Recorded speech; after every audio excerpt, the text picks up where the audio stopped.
Call this meeting of the Planning and Zoning Commission to order. The first order of business are the minutes dated October 19th, 2011. Is there a motion to approve? Mr. Chairman? Yes, Mr. Coley. There is one correction I need to make on the minutes. if I Okay. may. On page 4 of your minutes, there's a statement stating that I indicated that there was an agreement between the city and the Hartle and Leffer properties for the development of 10th Avenue West. I was incorrect in that statement. We had worked with those property owners for a while to try to craft an agreement, and an agreement was presented to them. I had assumed it had been signed, but it had not. There is not a development agreement for 10th Avenue West there. We're still interested in working a development agreement out with the owners, but we'll still have to do that. One has not been signed at this point. Okay. Karen, do you have that correction? Thank you. Are there any other corrections or additions? Any other comments? If being none, all those in favor of the motion to approve signify by saying aye. That's with the corrections by Mr. Colling. Aye. Aye. Opposed? Motion carried, minutes approved. On a regular agenda, the first item today is a final plat. Is to consider a final plat for the Cooks Meadow Hills 3rd subdivision. The plat is situated in the northwest quarter of Section 28, Township 140 North, Range 96 West, and is plus or minus approximately 14 acres.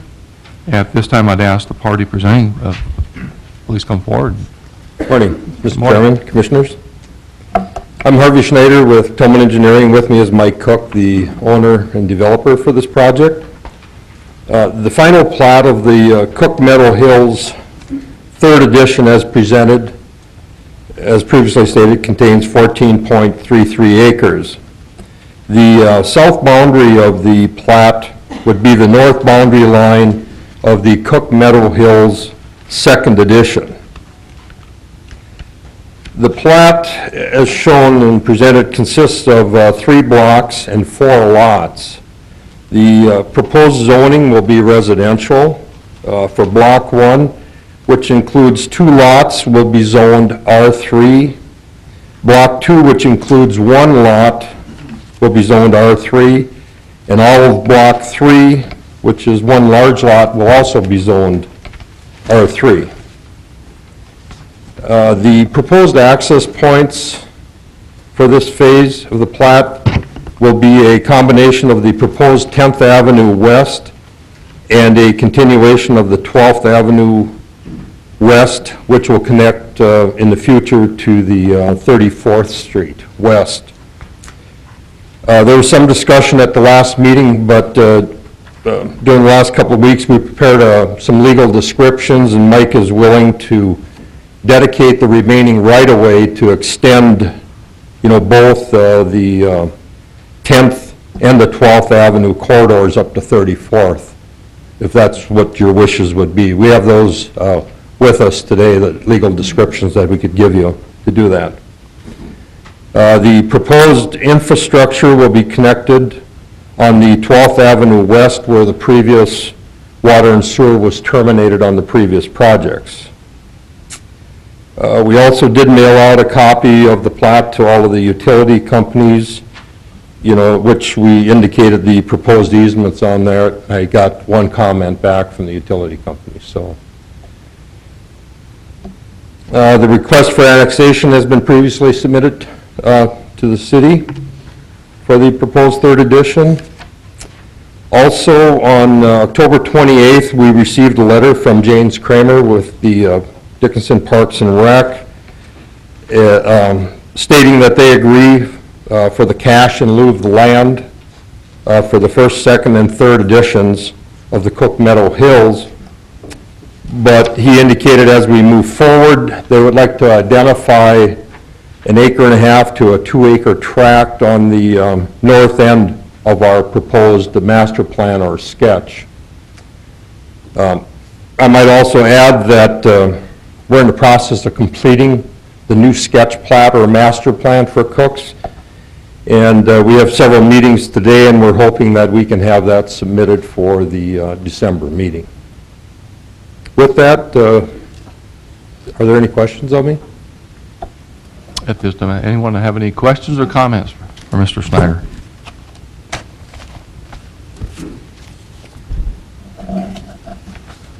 Mr. Chairman, Yes, Jay. you know, maybe a curiosity question more than anything, but what is the jog in lots 1 and 2 there, block 1? Mr. Schneider, why is that not a straight block line? I guess we were looking at the way we had our master plan sketched out with the size of the lots. You're looking on that block 1? Yeah, so it's just the size of the lots to the west? That's correct. Okay. Yep.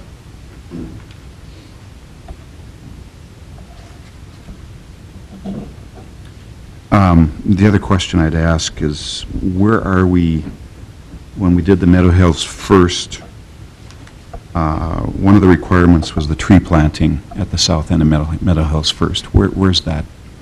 Okay, I'll let Mike comment on that. I think it was part of the comment, or the covenants. He put it in there that when the lots are sold, that the person buying the lots has to put the trees in. Okay, why don't you come? I'll let Mike comment on it. Good morning, Commissioners. We are filing a covenants today on the first edition. I don't know if Matt and Sean were CC'd a copy of it.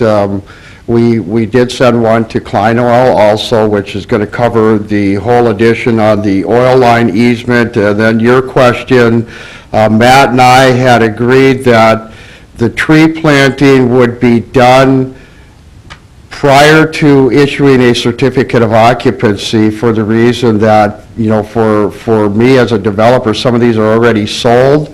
It's going to be hard to maintain them without any water and stuff. So once the lot owner applies for a building permit, before he can get the certificate of occupancy, the trees would have to be in place. And there is a full section that specifies the type of trees and so on and so forth. Mr. Chairman, Yes, Mr. wasn't Brown. that a condition that we placed upon you as a developer, to put those trees in prior to selling lots? I don't think it was to the developer in particular. I think it was to the particular lots. I believe that that was supposed to be put in, if memory serves me correct. Yeah, Those trees were supposed to be put in. my understanding is that we asked you to put those in.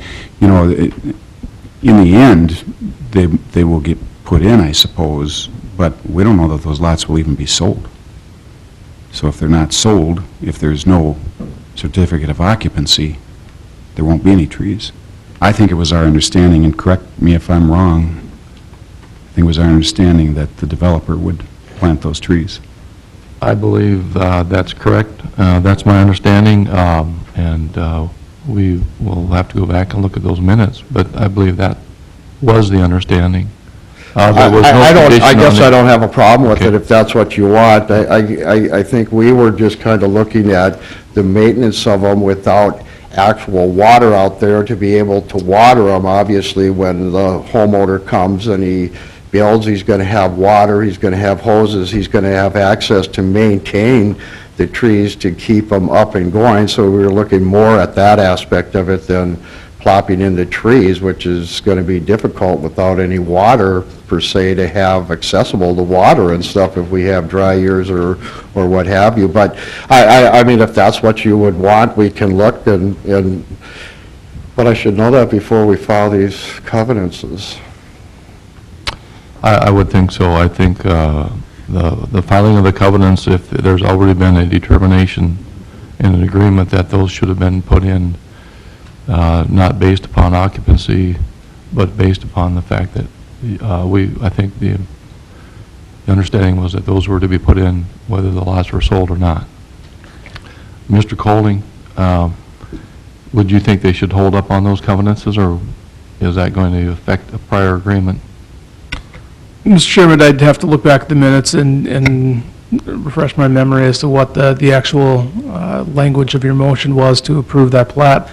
My recollection of it now is that you had wanted Mr. Cook to file covenants on that property, and when those covenants, assuming those covenants were adequate, that he could go ahead and file the plat and proceed with development.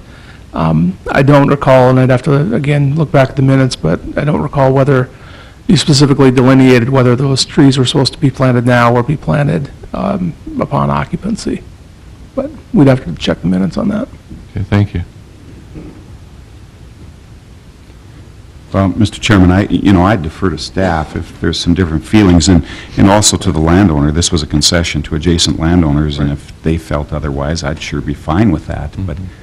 But my memory says that you guys were going to plant those. And That's what mine does too also, Mr. Jackson. And so I would like to see that, the minutes on that for sure, and make sure that it's done what was the intended. Okay, we can wait and check that. That's fine. Thank you. Mr. Chairman, what I could do, that was prior to my time, I can go ahead and check the minutes for both the City Commission and also Planning Commission and see how it was specified for that planning. So I'm aware of the plantings, but not the timing issue. And this time of year, you know, there's two sides of looking at it. I understand Mr. Cook's side that, yes, if you don't have water, it's difficult to plant trees unless you put in an irrigation system for the entire lots. It's the only way to make it viable to preserve the trees, or you defer it to the property owners at C of O. Problem we run in with that, and that's a quandary that we have, is it seems like the majority of people wait to do their landscaping last, and they call us, I'm moving in tomorrow, and they don't have their landscaping in. So it's always a rub issue. And I don't think that the City Commission or you want us to have homeless people because you don't have trees. So it's a difficult issue on how to address that. It would make more sense to have the tree plantings and landscaping done before anything happens, so you don't go into that quandary that we run into on a daily basis when you come to residential development. I think that's correct, and there is one outstanding issue, I believe, is this was to be done to satisfy current residents. I believe that was the issue. But I could satisfying that. I could provide the minutes, and I could discuss it with Mr. Cook after we've come up with the determination on what that timing sequence would be. And then I could also provide those minutes for you next meeting and give you an update on staff's determination of what that planning schedule should be. Mr. Chairman, I don't Mr. believe that Halpern. we had a planning, or we had a planting schedule. This was all done to really appease two landowners, adjoining landowners, the Hartles and the Leffers. Yeah. I believe that's correct, Mr. Elkins. Thank you. Any other comments or questions on that issue this time? Mr. Cook, did you have any other comments on that? No, sir. Thank you.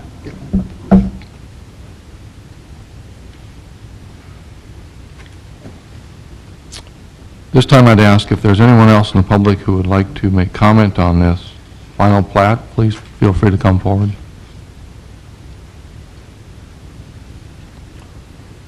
Good morning. My name is Greg Leffer. Good morning, Commissioners, Mr. Chairman. Listening to the conversation that you had with Mr. Cook this morning, it was my understanding that these trees were to be planted next to me prior to him getting any type of building permits. That's my understanding. And Ed, I called you yesterday. You didn't return my call. I would appreciate it next time if you could. I wanted to discuss this with you. However, this was supposed to be done at the time any other development was placed forward. He was supposed to have these trees planted. He had all summer to plant these trees. And now we're getting close to winter, and now he's sitting here saying I may not have the time, or there's no water. I'd be happy to supply the water. I've got wells. I'll water the trees. But I think we have to stick to what we originally said. Trees need to be planted. They need to be a certain size, certain type, and I can't believe this is, you guys aren't following up on this. I put up with this all summer. I put up with the dirt, the dust, the traffic across my property. I never said a word. Contractors are coming through my yard, going to the development. I'm not going to, I didn't say anything.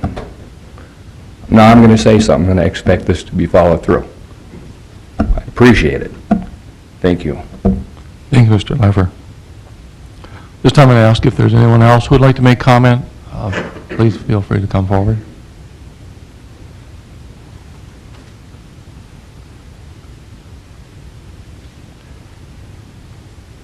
Any other comments from the commission?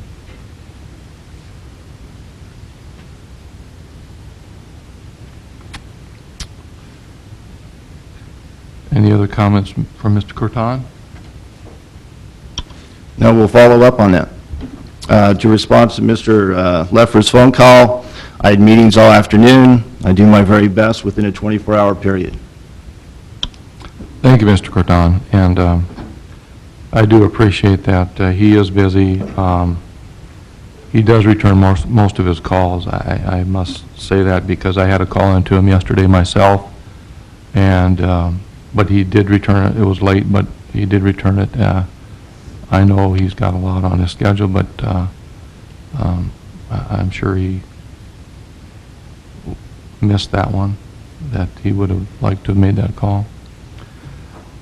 Any other comments? If being none, I would ask for a motion.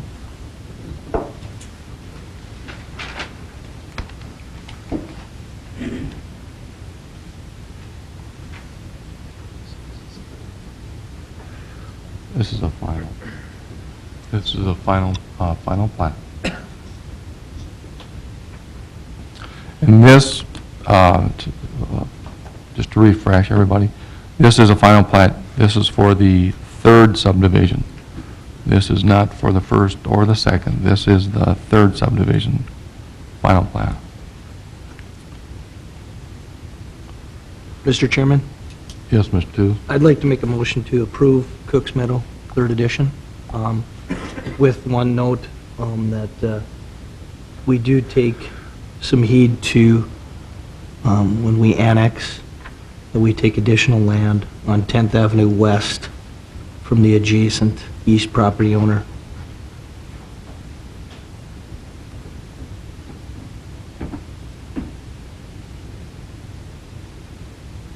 Is there a second to that motion?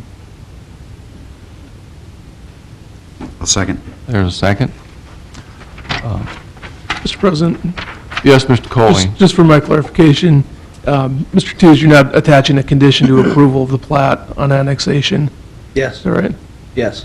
Okay. We need to take more property on the Cordy side. Right, and I agree with that. We're going to have to take property for that right-of-way.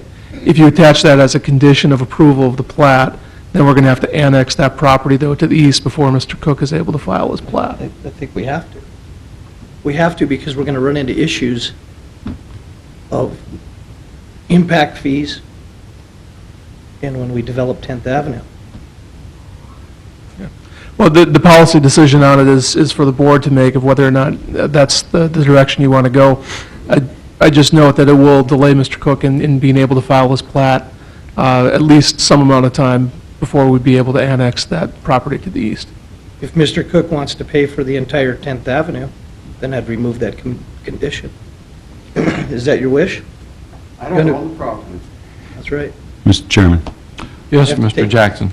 I think that the point Mr. Tooze is making is a good point. I think we need to look ahead maybe a little bit more than we have been with our annexations. I think we're too late on this one. I think that it's not just annexation, we have to have dedication of that street, and we won't have that until that land is developed. So as much as I'd like to see it done now, I don't think we can. Would a month hurt him? That won't happen. Mr. Cook's land's already annexed. That's already been processed. It has this process. Yeah. Mr. Am I Chairman? right? Mr. Chairman, I can maybe add light on 10th Avenue. On 10th Avenue, all we've required thus far is up to the center line and halfway on the property, because the city is looking at 10th Avenue to be used as federal money as part of our urban roads project. So we would not normally do development impact fees when it's used for funding mechanisms by the federal government. So that's why we have not done that. So, Mr. Croton, you believe in the future that the other remaining right-of-way would be obtained fairly easily to the east side? As they come and develop, they're going to go through a plotting process, and we'll require that other portion of the road, halfway of the road, and then when all the right-of-way has been factored in, then we'll come in and use it as part of our urban service road. 10th Avenue is projected to be one of them, just like we've done for, I think, 18th Avenue on the east side as well. And whenever we designate it as an urban service road and we're using federal monies, we do not use the impact fees that we would do normally for developments. So that's why we haven't required that. Then I'll remove that portion of the motion. Thank you, Mr. Tooze. Any further discussion? Mr. Chairman? Yes, Mr. You Jackson. know, we have this motion on the floor, but I think that Mr. Croton has given us all suggested motions for each of these agenda items. Right. And, you know, I think we've talked that we've been concerned in the past that we're not getting these motions with the specificity that we need to. So, you know, when we can, I think it'd be good if we can use these suggested motions. So at this time, being Mr. Tooze has removed a portion of that motion, would it be okay, Mr. Tooze, if you took a recommended motion for the recommended approval of the final plat for Cook's Meadow Hills Third Edition as depicted as meeting all requirements of the Dickinson Municipal Code and also being in the interest of the public health, safety, and welfare? That you recommend that, and that your second would be fine with Yes. that? Is there any further discussion?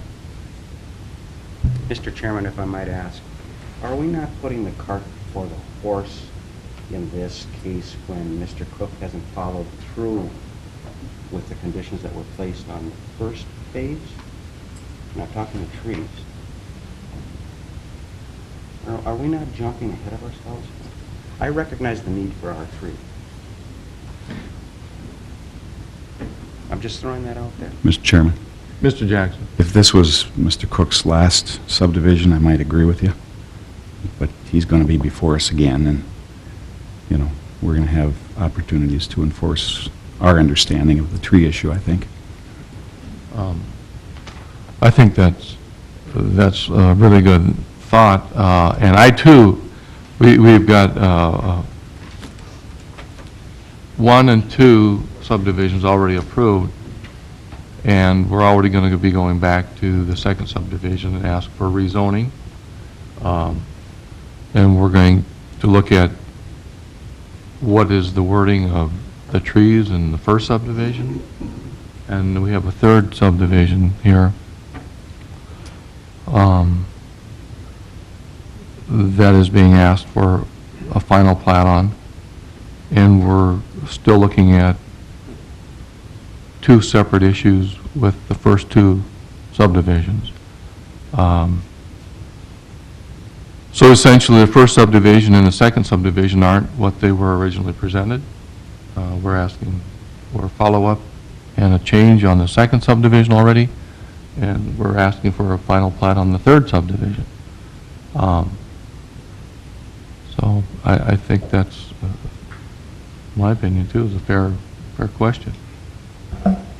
Any other discussion? Mr. Cook, would you like, I'll allow you to make a comment. Right now, we're doing a discussion on motion, but go ahead. I guess, just to answer a couple of your questions, the first subdivision has basically just been blacktopped 2 weeks ago, 3 weeks ago. We're not even completed with it, and I don't think there's an issue, and I would hope that in the last year, we've come in front of you guys, we've done about everything you've asked of us that we can possibly do. I've talked with Mr. Colling about this a couple of different times. It's not that we're trying to get away with anything. I mean, if you want the trees planted tomorrow, I'll plant them tomorrow.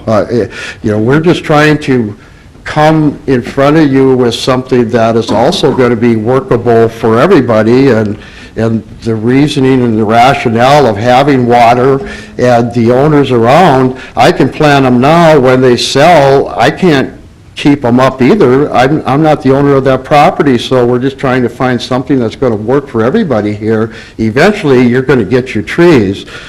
The rezoning and stuff is an issue of coming in. We're going to be having several meetings this afternoon about the large master plan, the large annexation. We're trying to accommodate the people that are coming to your community, and we might have had different thoughts of what we would like to see, but that has drastically changed with the people that want to buy in your community. So we're trying to accommodate that whole situation at the same time as we're trying to accommodate you gentlemen. And we're not here, and like Mr. Jackson said, we got a long ways to go, and we're not looking to dodge the bullet or anything else. We've done what we can for you, but there is going to be changing factors, and I'm assuming as a commission you've run into quite a bit of that already. So we're just trying to accommodate the people coming to your community with what they want. Do they want multi? Do they want single family? And that's why we're asking for the zoning change. We had no idea a group was going to come in and put 448s up when we had it zoned for R1s. Now, we don't want R1s across the road from the 448, so we're trying to just accommodate these as the rapid growth in your community comes, and we're going to see a lot more of that. So I hope we can understand each other that there is going to be those changes coming up. And again, Harvey's done a great job, and we're here to do what you gentlemen would like and to help you as much as you're going to help us. So I don't think we're here to elude anything. We're just trying to find the right way to do everything, I hope, anyways. Thank you. Thank you, Mr. Cook.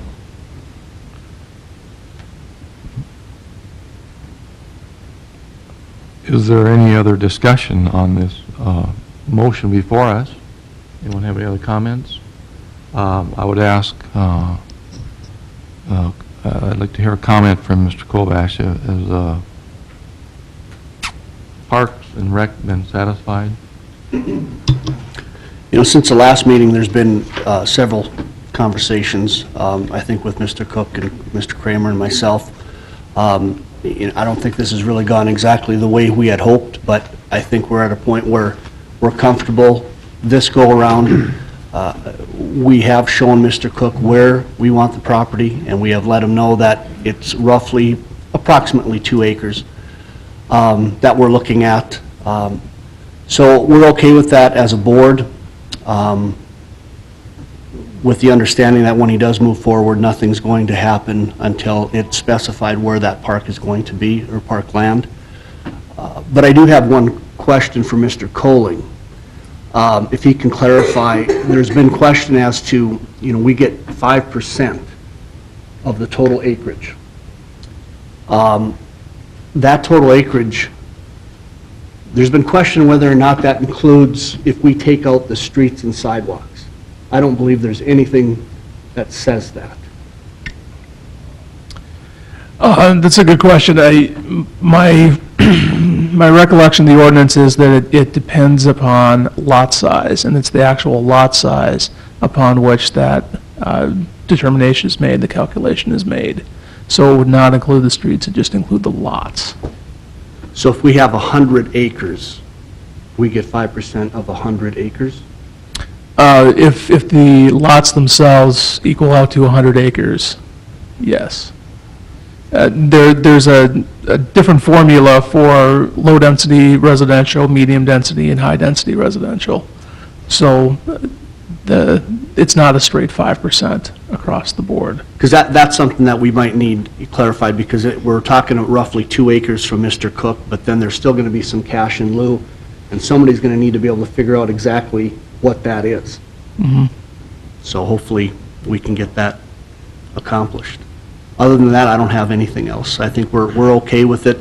I think from here on forward, any other developments, I think we would like to see this up front and not in the phase thing like we're doing here, because it makes it almost impossible. There was talk of a fire department, apparently that now is off the table. So I think from here on out, we just, speak up, let them know what we want, where we want it, and go forward from there. I think that's a good discussion. That the Parks and Rec, I think, is really on board now on looking at these new subdivisions, and they're realizing that they need to get what's good for the city out of this, and they also got to realize that if it doesn't get done, they're not going to get anything. So both parties benefit. So is there any other discussion at this time?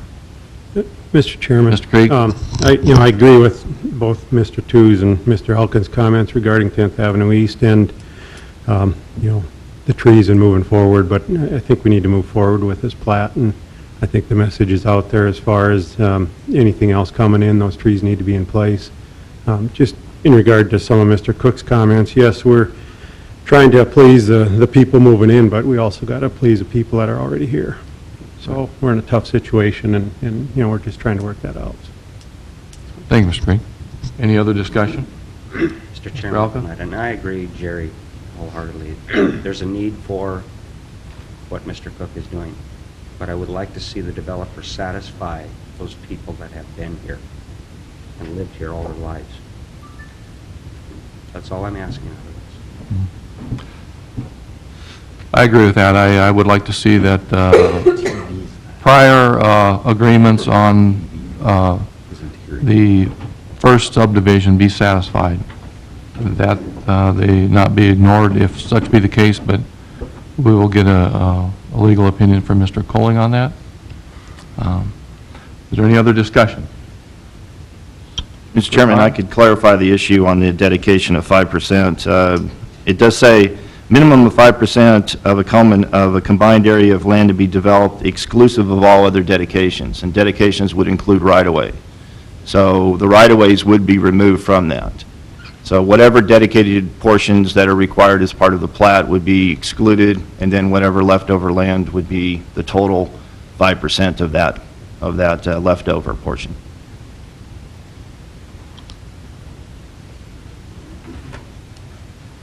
Any other discussion? Being that it's not attached to this motion, but it is a area of concern as we move forward with this third final plat on this third division of the Cooks Meadow Hills subdivision, I would strongly urge then that Mr. Colling and then Mr. Cretan take care of this administratively, looking back at the first subdivision wordings and anything that was implied or agreed to, that be followed up. And, any other discussion? If being none, all those in favor of the motion signify by saying aye. Aye. Aye. Opposed? Motion carried, final plat approved. Thank you. This time we have a rezoning request. It's item 2 on our regular agenda. It's a rezoning request to consider rezoning for the Cooks Meadow Hills second subdivision, Block 1, lots 1 through 10, from R1 to R2 and R3 in the northwest quarter of Section 28, Township 140 North, Range 96 West. This time I'd ask the party presenting, please come forward. Mr. Chairman, Commissioners, Harvey Schneider. Again, the rezoning request for the Block 1, lots 1 through 10 of the Cook Meadow Hills second edition will be rezoned. Lots 1, 2, and 3 we're requesting to be rezoned to R3, and lots 4, 5, 6, 7, 8, 9, and 10 will be rezoned to, or requesting to be rezoned to R2. And again, as the reason, like Mike indicated, was the proposed sale of the land across the street in that block 3 of Lot 1 with the 48 units to make it more compatible rather than having single family across the street from R3. So that's the reason for the request. Any questions or comments from Mr. Snyder? Mr. Chairman, Harvey, these were all R1 lots originally, is that right? That is correct, yes.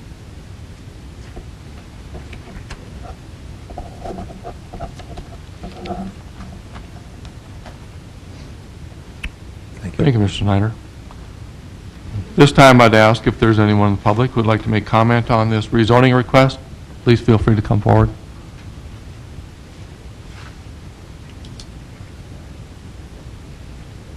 Morning again, Mr. Chairman, Commissioners.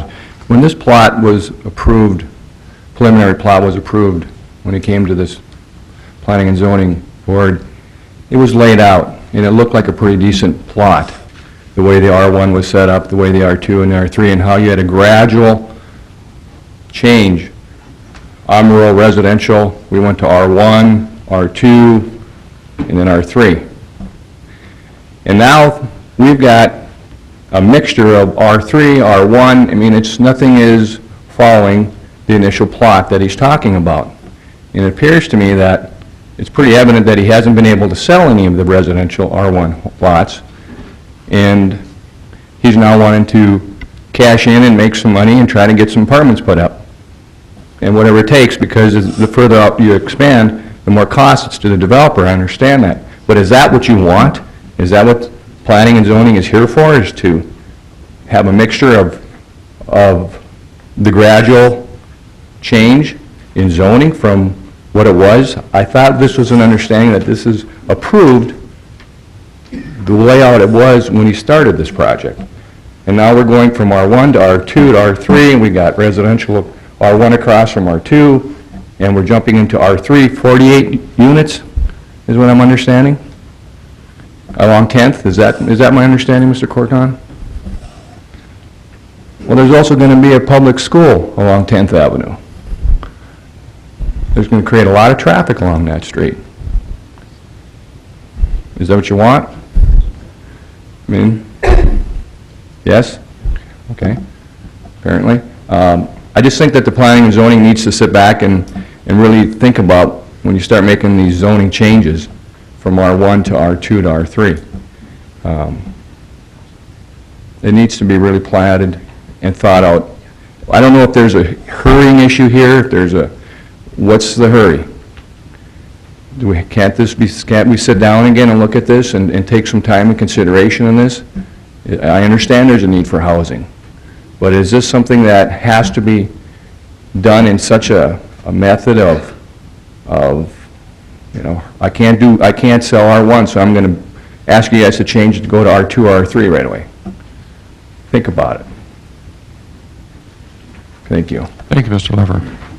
This time I'd ask if there's anyone else who'd like to make comment, please feel free to come forward. Oh, I guess we're in the rebuttal here, back and forth, but Mr. Cook, I think Mr. Cook, at this point in time, and this is for anyone else who'd like to make comment, if you have a comment to make on this issue, feel free to come and make your comments, and I would ask that those comments be your own based on what you think, not based on what someone else's comments prior to your coming forward. I don't want to suppress or reduce anybody's feelings that they should come forward and make comments, but try to make a comment that stands on what your feelings are on the use of this property, not on other people's comments that went before you, because we can sort that out later. We can look at all the comments later, but at this point in time, we're not going to have any rebuttals or back and forth. But if you have a comment, please feel free to come forward and make that comment. Mr. Cook, please. Thank you. This time I'd ask if there's anyone else who'd like to make comment, please feel free to come forward.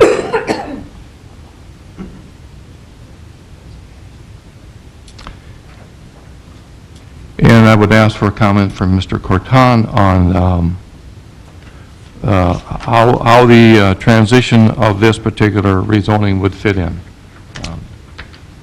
Based upon, going back to the prior comments, the original master plan for Cooks is not an entitlement. It was a expectation. It's a development plan.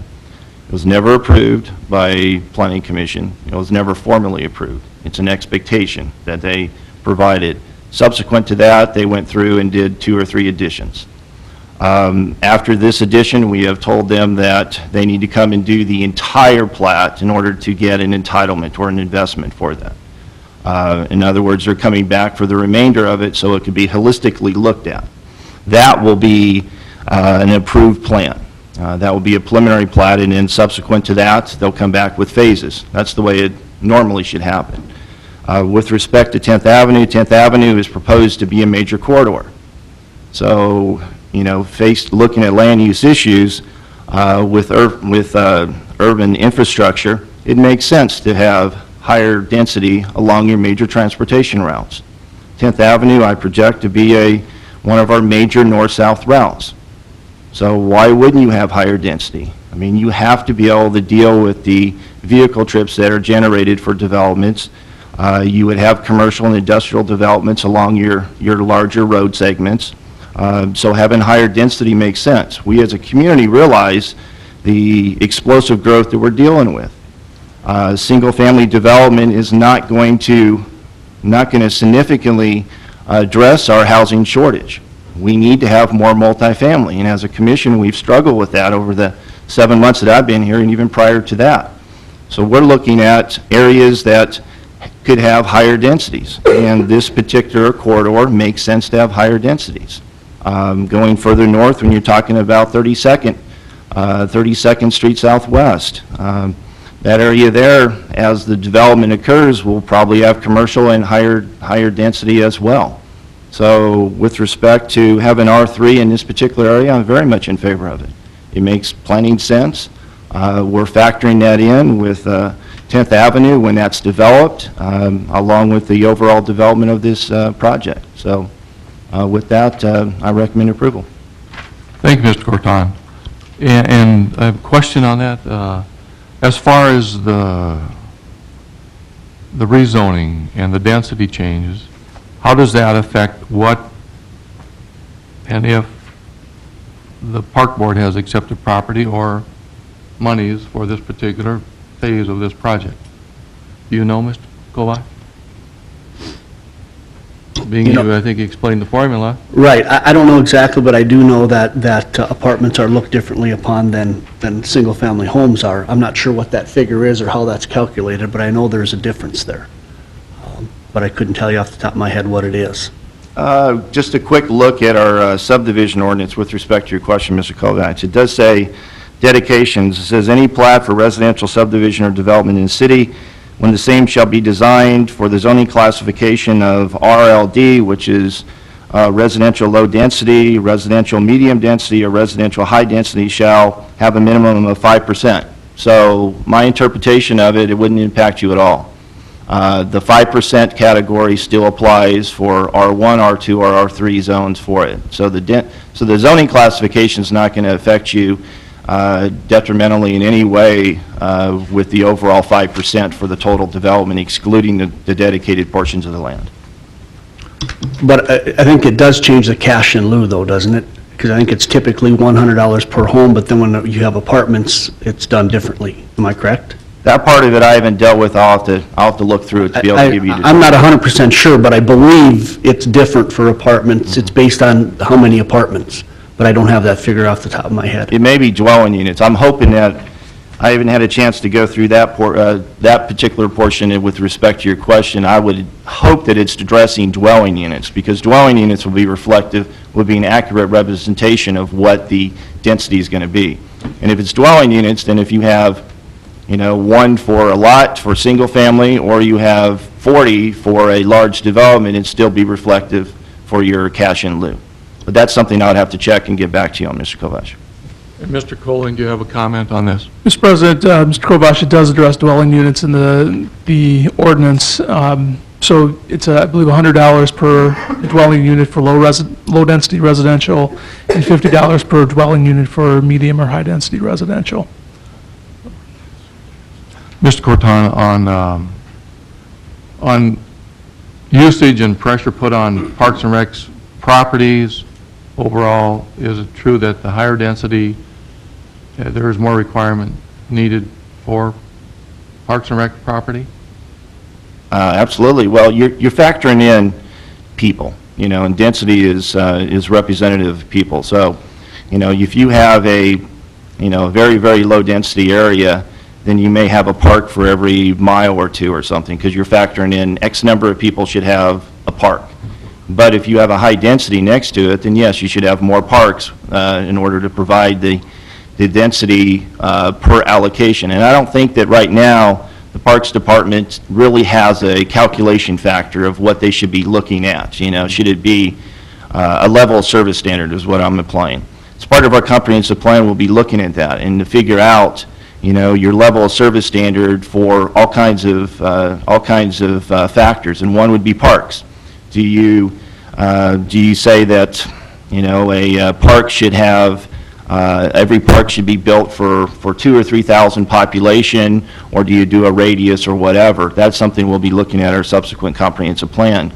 But to go back to your question, yes, the higher density you have, you should have a park close to you because you're talking about a lot of people to be able to use that. And it would make sense to have more parks in higher density areas because you're having more population as well. Thank you, Mr. Corton. Any other comments? Mr. Chairman, Craig? I did find an original draft from back in our January meeting, and to me, it just appears that we're probably losing some R1, but we're gaining R2 and R3, and we still have I think, a pretty decent plan as far as transitioning from R1s to R3s with the proposed. So I just thought I'd bring that up since I did have the January plat there. Thank you, Mr. Krieg. Any other comments? Mr. Snyder. I just want to share a drawing that we prepared here, and this shows the existing zoning in place along with the proposed zoning, just to show the transition. You can see the green would be the R3, the orange would be the R2, and the yellow would be the R1. I have some extra sheets if you'd like me to pass them out, but that's very, it just shows it how it's staging going up. It's pretty uniform. Thank you, Mr. Snyder. You bet. Any other comments? Anyone else? We still have a public hearing that's open, so if there's anyone who else would like to make a comment, please feel free to come forward. Any other comments from the commission? Being none, at this time I'd ask for a motion.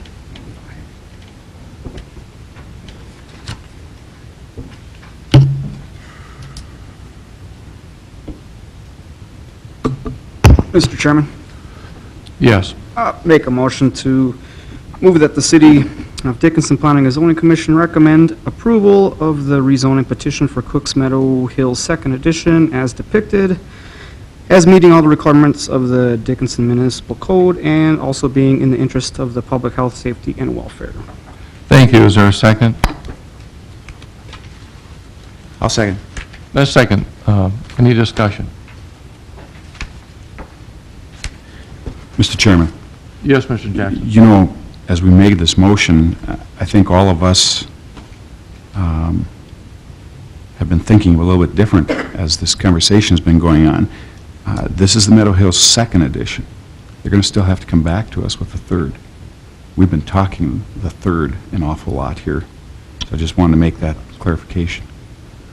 Mr. Chairman, I can clarify that. Mr. Corton. Last meeting, we approved the rezone, or you recommended the rezone for third. What they have done is that they got the rezone for second, I think 2 months ago, and then they came back and realized that based upon their expectations and a change of the third, they came back and subsequently rezoned for the second. So yes, it is kind of confusing. They're taking a step forward and 2 steps back, based upon the different additions that they're doing.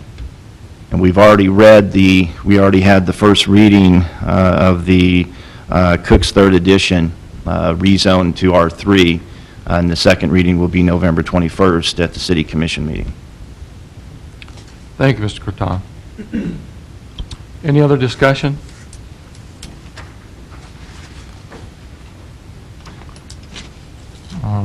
And I think Mr. Jackson and I too, and that's why I alluded earlier that we were going back to items on the first subdivision, and we were dealing with the third subdivision in the first regular agenda, and now we're going back to the second subdivision with the rezone. And Mr. Corton, I think, clarified the transition of the usage fairly well, in my mind. Any other discussion? Being none, all those in favor of the motion signify by saying aye. Aye. Aye. Opposed? Motion carried. Recommend approved. Thank you very much. At this time, we have a third item on our regular agenda. It's a preliminary plat and a rezoning. There's two items together. To consider a preliminary plat for the replat of the Lyons subdivision and to include rezoning from R1 to R2 for the interior portions of the plat. The plat is situated in the west half of the northeast quarter of Section 27, Township 140 North, Range 96 West. At this time, I'd ask the party presenting, please come forward and let us know what you want to do. Hi, I'm Tracy Tews with Tews Construction out of Dickinson. I think this plot's been in front of you guys a lot. Looking to rezone from rural residential to R2 with the interior lots and R1 with the exterior lots. Plot hasn't changed much from the last time it was here, other than the lots in Block 2 are R2 instead of R3.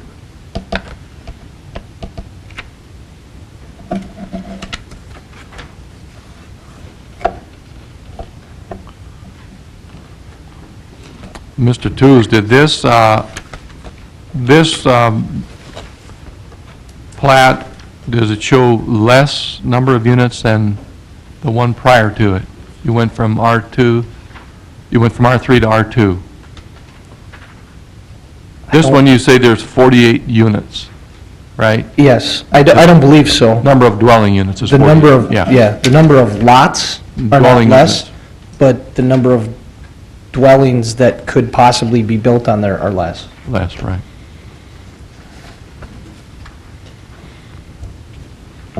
Any questions or comments for Mr. Tews? Mr. Colling? Mr. Chairman, Commissioners, I would note we do have a memorandum of understanding between the city and some of the adjoining landowners, along with the owner of Lyons subdivision. I believe Tews Construction owns the property, is that right? Yes. My question for Mr. Tews is, on the west side of the property, on the north and south, you have a couple of lots that are proposed for R2 zoning, and I'm not sure that comports with our memorandum of understanding.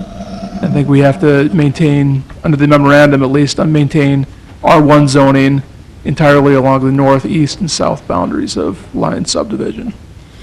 Those other lots fall within North Industries plot.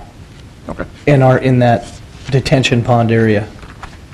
Okay, that satisfies my question. Thank you, Mr. Colling. Any other comments or questions for Mr. Tews? Mr. Corton? Mr. Chairman, I could kind of add to that. I looked at this yesterday, and the lots that Mr. Colling was referring to, lots 1, 2, and 3, 44, 41, and 40, I believe. I believe those should probably be included within this if there's the ability of that. The reason for that, so you'll have the extension of the road that will match up with 40th Street. Otherwise, where the street is going to match up to, 4th Avenue, they'll have to come back and replat that because they'll be going through a lot. So I'm hoping you have that ability to retain those lots. Otherwise, then that Otherwise, then the street that connects to Fourth Avenue, we'll have to work that out. One issue I wanted to bring up with Mr. Tews would be sewer and water for that, that you have significant easements. I'm not sure how sewer and water will be coming to the lots, and you just want to make sure that as part of this, that you have sufficient easements to address that issue. And the last one is there is an access easement that was originally included with the original plat that was along the western boundary, and I think it's 20 or 30 feet. Proceeds from 40th Street south through Westview Acres subdivision on their west side, and then goes through the replat. That's no longer there. And do you have the ability to remove that, or provide sufficient remedy for that? So that's something for you to look at as well. And I'm going to defer that to Matt, because I think in the memorandum of understanding, that access easement goes away. We're talking about the access easement that comes from 29th? It's come all the way from 40th. If you look on the plat, you'll see Northview Acres subdivision on the west-hand side. There's an access easement, a linear access easement going north to south. I think it's about 15 or 20 feet. It's hard to tell. 33. The original Lion subdivision had it proceeding along the western boundary, and it's no longer there. And I just want to make sure that all parties are aware of that, and if that easement is being removed, that all the interests are relinquished of that. So, but that issue could be looked at. We could, depending on the commission, you could recommend approval of it based upon these issues to be resolved prior to final plat approval, or to the satisfaction of the city engineer or the city planner. And I could look at those subsequent matters and report back to you next meeting before you recommend approval for final plat. So, Mr. Corton, Mr. Chairman. Yes, Lots 7, 6, and 5 belong to Rough Rider Electric. So the land would go back to Rough Rider Electric, not North Industries or Lions. well, I'm just saying on your original Lions plat, you had that easement. You no longer have that easement. So to remove it, you want to make sure all parties are aware of that, and they've relinquished their rights to that. Or if there's a subsequent agreement that removes that, one way or the other, we need to clarify that issue. So, Mr. Chairman, I would concur with Mr. Corton. We'll have to get together with Mr. Tews and resolve that issue. Our memorandum of understanding doesn't specifically address that access easement. I know we discussed it at the time, and felt at the time that we would have to resolve that ultimately, but it has not been done at this point. And that would be okay to do that if it proceeds to a final? That's fine. And the issues of infrastructure for sewer is an engineering issue, that this goes nowhere unless they can do that.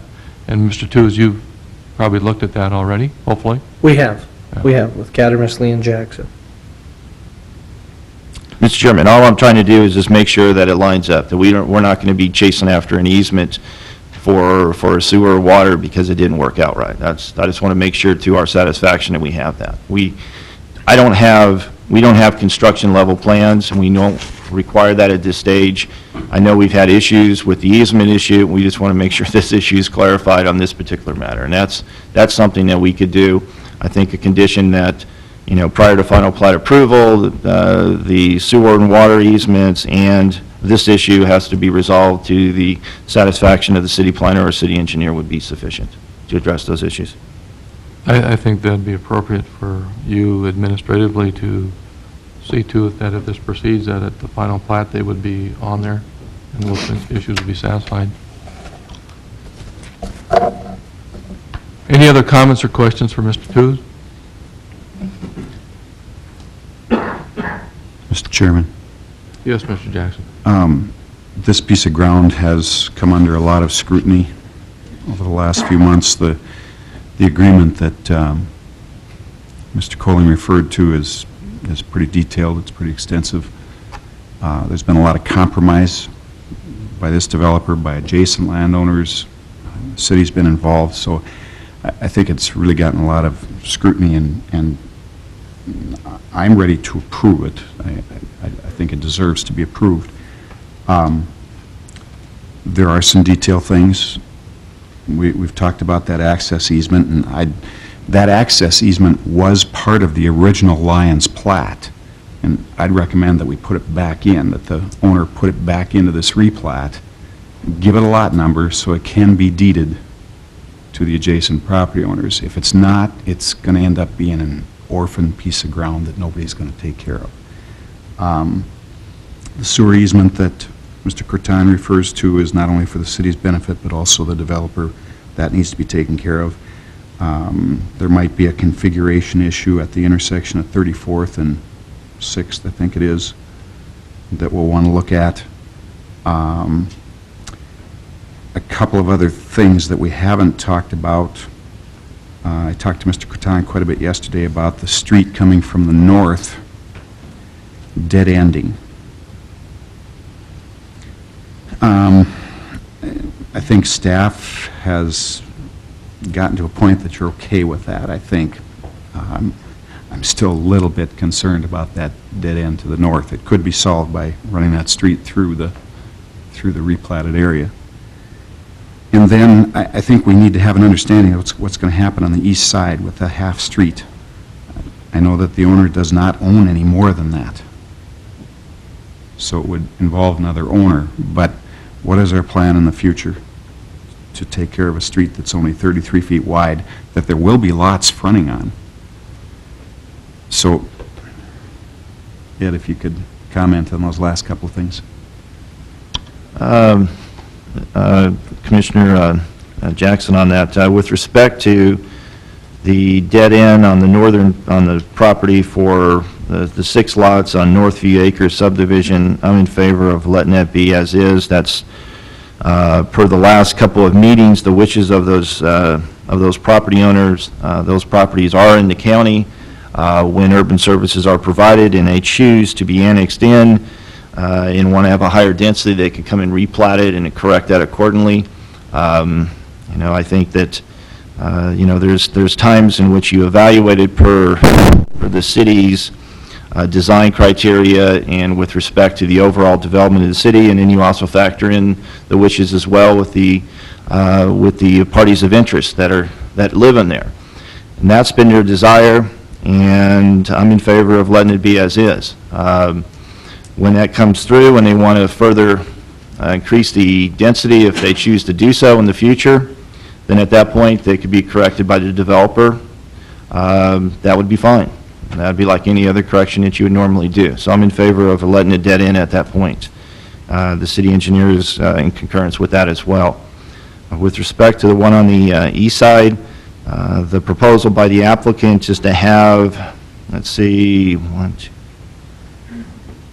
8 lots that would be directly affected by access off the property to the east. Normally, we only require them to dedicate half the street frontage, which in this case they have proposed to do, 33 feet. In order for those lots to ever be developed, they're going to have to work with the property owner to the north. We are looking at how do we address these issues. I think that the road dedication needs to be supplied for future road extension. If we're going to block off the road that I've talked about prior and dead end it at that point, then this road needs to go north and south. So there needs to be sufficient dedication for that. And normally we only require the applicant to provide half of that road frontage. Those lots are not going to be developed until they're able to work out an arrangement with the property owner to the east. That is, that's what the developer is proposing. That's similar to any other issue when somebody comes and develops, so they're aware of that. If they want to put in the road themselves, they can do so. Just to let you know, if that came through today and they wanted to develop those lots, we would look at that road from the extension from the northern portion to the southern portion would have to meet an urban standard because it's inside city limits. Even though a portion of that road would be in the county, we would require that to be urban standards for it. The road extension up to 40th Street is up to debate, and we've been talking with Al Heiser on how should we address those issues. And as a commission, we've been addressing the issues as well. We're going to, city engineer and myself, are looking at policy issues of how should we address developments within ETZ. And I think we've pretty much come to the conclusion that they should be paved. Now, depending on where it's at and how close it is to the urban boundaries and to extensions of road will depend on what that design standard would be. But I don't have a definitive answer for you. All I could say at this point, if those lots came through for building permits, we'd require that to be an urban road through the development. The remainder of that, we may say, those are prior gravel road, we'll put that on the CIP program when that becomes part of the city, and let that be in the existing road. But that's something we'll address in the future. But with respect to the dedication, yes, we would ask of that, because I would feel that that road needs to have an extension for future developments. Even though it's in the county, they may not have development expectations today. Sometime in the future, I would anticipate the properties over time to develop into a higher density, and we want to make sure that we protect road corridors. So what I'm hearing is that we won't issue building permits along that half street until the entire situation is resolved? Until that road, when we finally come up with our standard, we'll have to meet that standard, correct? Okay. Correct. Thank you, Mr. Kanan, and I think that kind of puts it out there what our expectations will be in the future and the standards that are to be met. This time I'd ask if there's anyone else who'd like to make comment, please feel free to come forward. My public comment is I think it's a good plan. Looking at the plat itself, preliminary, it's a very good plat. If you look at it, there's almost half an acre per dwelling unit, which is substantially low density. And I think they've worked hard at trying to get this put together in a decent manner. And nice design. I believe the issues with the easements, sewer, water, roads, is a administration and engineering problem with solutions. Those can be attended to before this would come back for a final. Mr. Chairman, if I might. Yes, Mr. Elkins. Mr. Heiser and I were out there yesterday. We looked at this plat. We saw nothing wrong with the plat. 7th Avenue East might be of a concern of ours, but I felt that it looked good. What Tracy's doing out there, I think, is appropriate. I think it fits.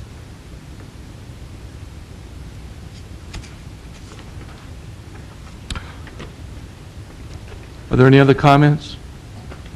Any other comments on the request to rezone the R1 to R2 for the interior portions of the plat? I'd like to throw that out there now, just make sure everybody realizes we have two issues here.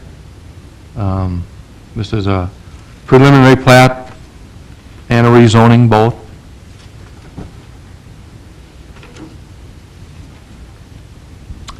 Being none, I would ask for a motion on the preliminary plat. Mr. Chairman, Mr. Elkins? I move the City of Dickinson Planning and Zoning Commission recommend approval of the preliminary plat for the replat of Lyons subdivision as depicted, as meeting all the requirements of the Dickinson Municipal Code and also being in the interest of public health, safety, and welfare. Thank you. Is there a second? There's a second. Any discussion? Chairman, I just wonder if we don't have to add a couple of these contingencies, that private access easement, sewer easement, those are platting things. They have to be in the plat. I think those would be the only two. Would you like that on there, or do you think that could be satisfied if this comes back for a final, that those are satisfied? Well, I do. I do. I just wonder if we don't need to have it on the record. Well, good point, but this is a preliminary plat, and I think that Mr. Tooze understands and Mr. Cortana Okay. understands And once the final plat comes before us, I believe that we can address that. If it's not addressed, we know what will happen. Mr. Chairman, I could muddy Yes, up the Mr. waters Tom. more if you like. Sure. The best way of doing it would be, your preliminary plat is when you attach your conditions. So my suggestion would be, because your final plat should be, okay, have you addressed all the conditions? And then you say you're good to go, for your final plat, and you go for subsequent approval with City Commission. The sewer water issue, the easement issue that I brought up earlier, I think an easy condition, if you wanted to amend it, Mr. Elkin, would be the sewer and water easements and the easement and the access easement should be resolved prior to final plat approval to the satisfaction of the city engineer. And if you want to, you can just concur with that and amend your motion and get a second and move forward with that. Okay. Mr. Chairman, I'll amend my motion following the recommendations of our city planner and zoner, Mr. Corton. Okay, the motion, Mr. Elkins has amended to include the sewer and water issues, the easement issues, the access prior to final plat. Is that fine with your second? Concur with that? All right, any discussion?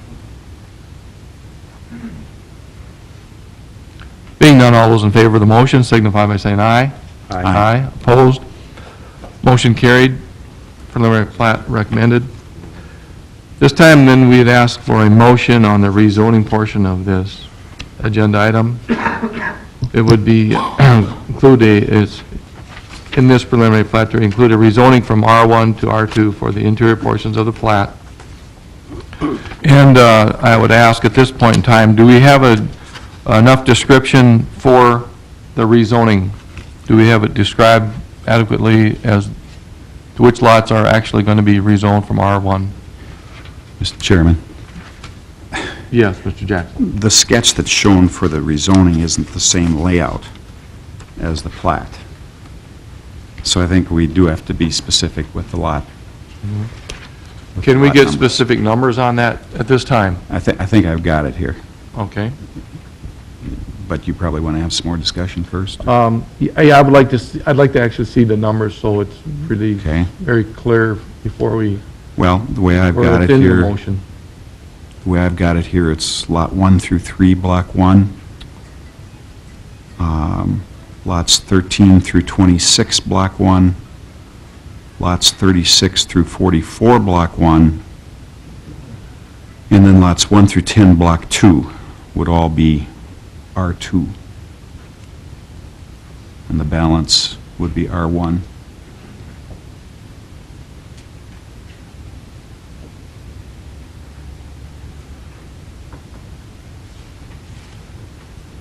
Karen, do you have that in the official minutes?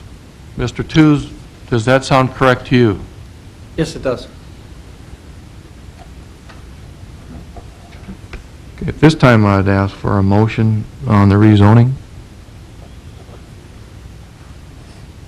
Mr. Chairman, I'm going to Mr. move Elvin? the City of Dickinson Planning and Zoning Commission recommend approval of the rezone petition for the replat of Lion subdivision as depicted, as meeting the requirements of the Dickinson Municipal Code and also being in the interest of public health, safety, and welfare. Is there a second? Thank you. Is there any discussion? Being done, all those in favor of the motion signify by saying aye. Aye. Aye. Opposed? Motion carried. Rezoning recommended, approved. Thank you, Mr. Tews.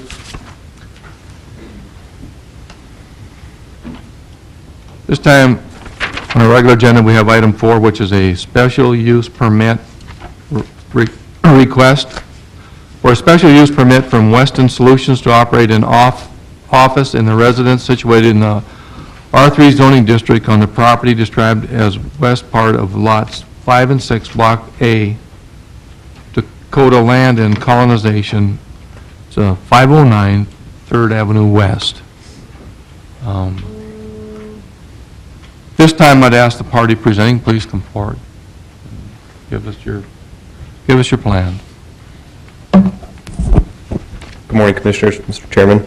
My name is John Reinsma. I'm a development manager with Weston Solutions. With me today is Matt McHugh, one of our engineers working locally here in Dickinson, Peter Anderson, a regional manager, and Matt Lyons, a real estate analyst. Weston Solutions is currently under contract to purchase an existing bed and breakfast property located at 509 3rd Avenue West in Dickinson. The property is currently zoned R3 high-density residential.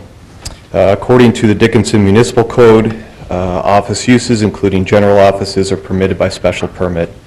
Additionally, residential uses are permitted by right. Weston's vision for the property is to continue use of the second floor under its current residential zoning to house up to 4 non-related Weston professional employees for lodging and to use the first floor as professional office space. The purpose of this special use permit is to obtain permission for said uses. The only other thing I would add to that is, for all intents and purposes, we don't see any change to the property in terms of operating hours, parking, anything like that. So we expect things to be operating very, very similar to how they are currently. Any questions? Do you have any related employees? We actually do, but not here. Okay. Mr. Coley, I had a question on, but I think you resolved it on, it was on page 4 of an agreement. Was that on this property? Or did, no, it's not on this property. We don't have an agreement with city with respect to this property. Okay. All right. Any questions or comments? Mr. Corton? Yes, Mr. Chairman, I had spoken to Weston Solutions a couple of months ago when they originally came in and proposed the idea. They originally were looking at, they're moving their offices into western North Dakota, and they're starting small. They were originally looking at purchasing the bed and breakfast and using it more or less as a bed and breakfast, but due to our code standards, you're limited on the amount of time that you could spend in a bed and breakfast, so that wouldn't be appropriate for it. It is an R3 zone, so so as a remedy or an alternative to that, I said you could pursue the special use permit to have a general office in it. Based upon their proposal and what they have submitted, I'm comfortable with that. I see it more or less, the impacts would be similar, if not less, than what probably the original bed and breakfast is for that area. They have enough parking spaces, as long as they limit their operation to normal traffic. That would be for commercial, and for the most part, this is going to be field people. They're not going to have clients coming. It's not going to be people stopping off the street and the rest. That I see this as a good mixed-use opportunity. You already have an established mixed-use land use there as a bed and breakfast. They have enough parking for that. It is located on the corner, so this is one of those areas that I think as a planning commission we need to look at, not to accommodate necessarily the development and what's happening in here, but to look at projects with respect to the surrounding community and what they're proposing and see if this could work. And I think that this particular development where it's located is one that could work. Thank you. Any other questions or comments? Mr. Chairman, just one question regarding the parking. How does that change with becoming an office building and whatnot? It seems like there'd be potential for a bigger need for parking, and I guess I just would like to get that clarified. Am I correct, was there seven parking spots off-street parking places all available? Based upon what they're submitting with respect to your question, they have 3 designated, they have a 2-car garage, and then they also, I mean, this is not one that's, other than the 3 parking spaces in the main driveway leading in, that would be your standard parking arrangement. That being said, you know, a use that I see as offices, and it's mainly that they're doing offices to be, they're being upfront with us, is that This will be used for the resident housing on the top floor, and the bottom will be the offices. So looking at that, the impacts are the same. I mean, the person that comes to the office is the same person that's upstairs, so that trip or that vehicle will be used in a comparable fashion. So based upon that, with square footage that they have for the office space, they would meet our parking standard. It's one, that's not cut and dry. It's not your standard one where it's a brand-new development, but these are issues in which I think that multiple uses for properties as the real estate market is, trying to find residential housing and commercial to try to accommodate it, but accommodate it appropriately. These are issues that I think we're going to be dealing with more often, and these are issues I think we need to look at as a planning commission as well to see if you could have multiple uses in certain areas, and if they are they appropriate? And I think the dislocation would be appropriate. Sir, do they use their own vehicles, or are they company vehicles? The people who would be working in the office, do they have their own vehicles, or are they company supplied vehicles? Are they? They're company pickups, supplied locals? vehicles, is that correct, Matt? Yes.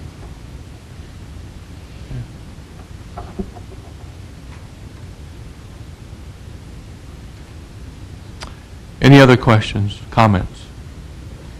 Mr. Chairman, just to follow up. Mr. Big? And I guess that was my question. I see the 3 parking spots there and 4 potential beds, which the employees will be there. So then would clients, as they come in, be expected to park on the street, or is there off-street parking for clientele as well? With respect to your question, Mr. Krieg, with the long driveway that they have, I've told them that in order to make this work, that their off-street parking, though you're allowed to have off-street parking, as for the community itself, their commercial activity needs to be within the parking spaces themselves, so they need to limit that. If you are uncomfortable with the accommodations, you could require more parking. Based upon their site plan, the alley access road, it looks like to me they could provide additional parking, and if necessary, they could remove the spa and provide additional parking as well, if you feel that that is necessary for this development.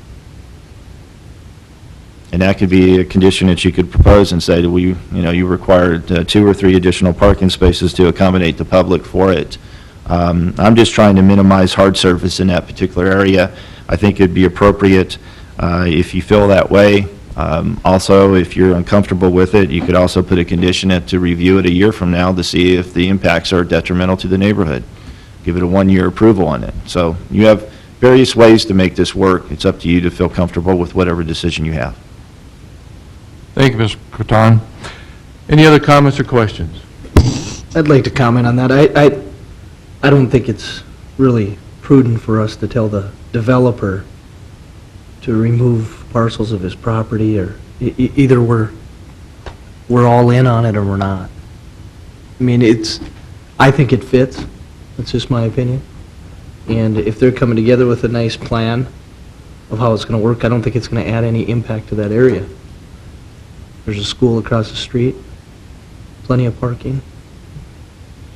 I think that's just taking it too far. They're coming in to ask for us to zone a use, a special use, and that's what we should be looking at. They gave us a pretty comprehensive plan of what they want to do and how they're going to change it to make it work for them, and we should judge it on that merit. Thank you, Mr. Tooze. Any other comments, questions?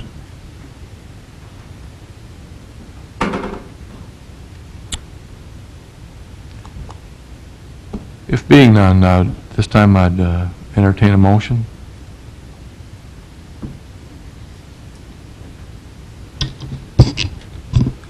Mr. Chairman? Yes. I'd like to make a motion on item 5, that the City of Dickinson Planning and Zoning recommends approval for the special use permit for Weston Solutions to operate an office in the R3 zoning district.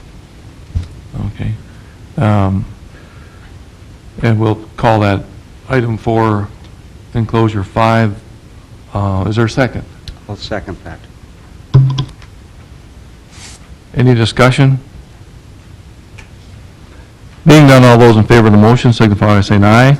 Aye. Aye, opposed, motion carried, recommend approved. Thank you very much.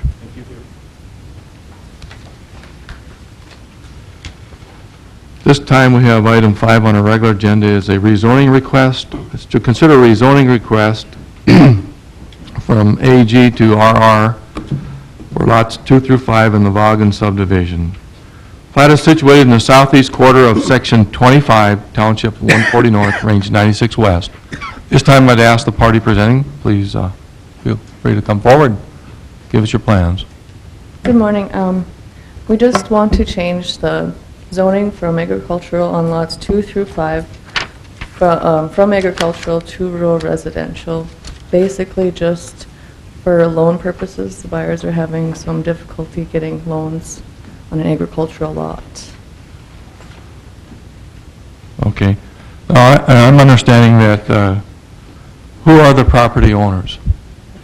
Matthew Igard and Keith Vaughan. Those are the property owners? Yep. And who's petitioning for those owners? Well, they want, I'm representing them. Okay. All right.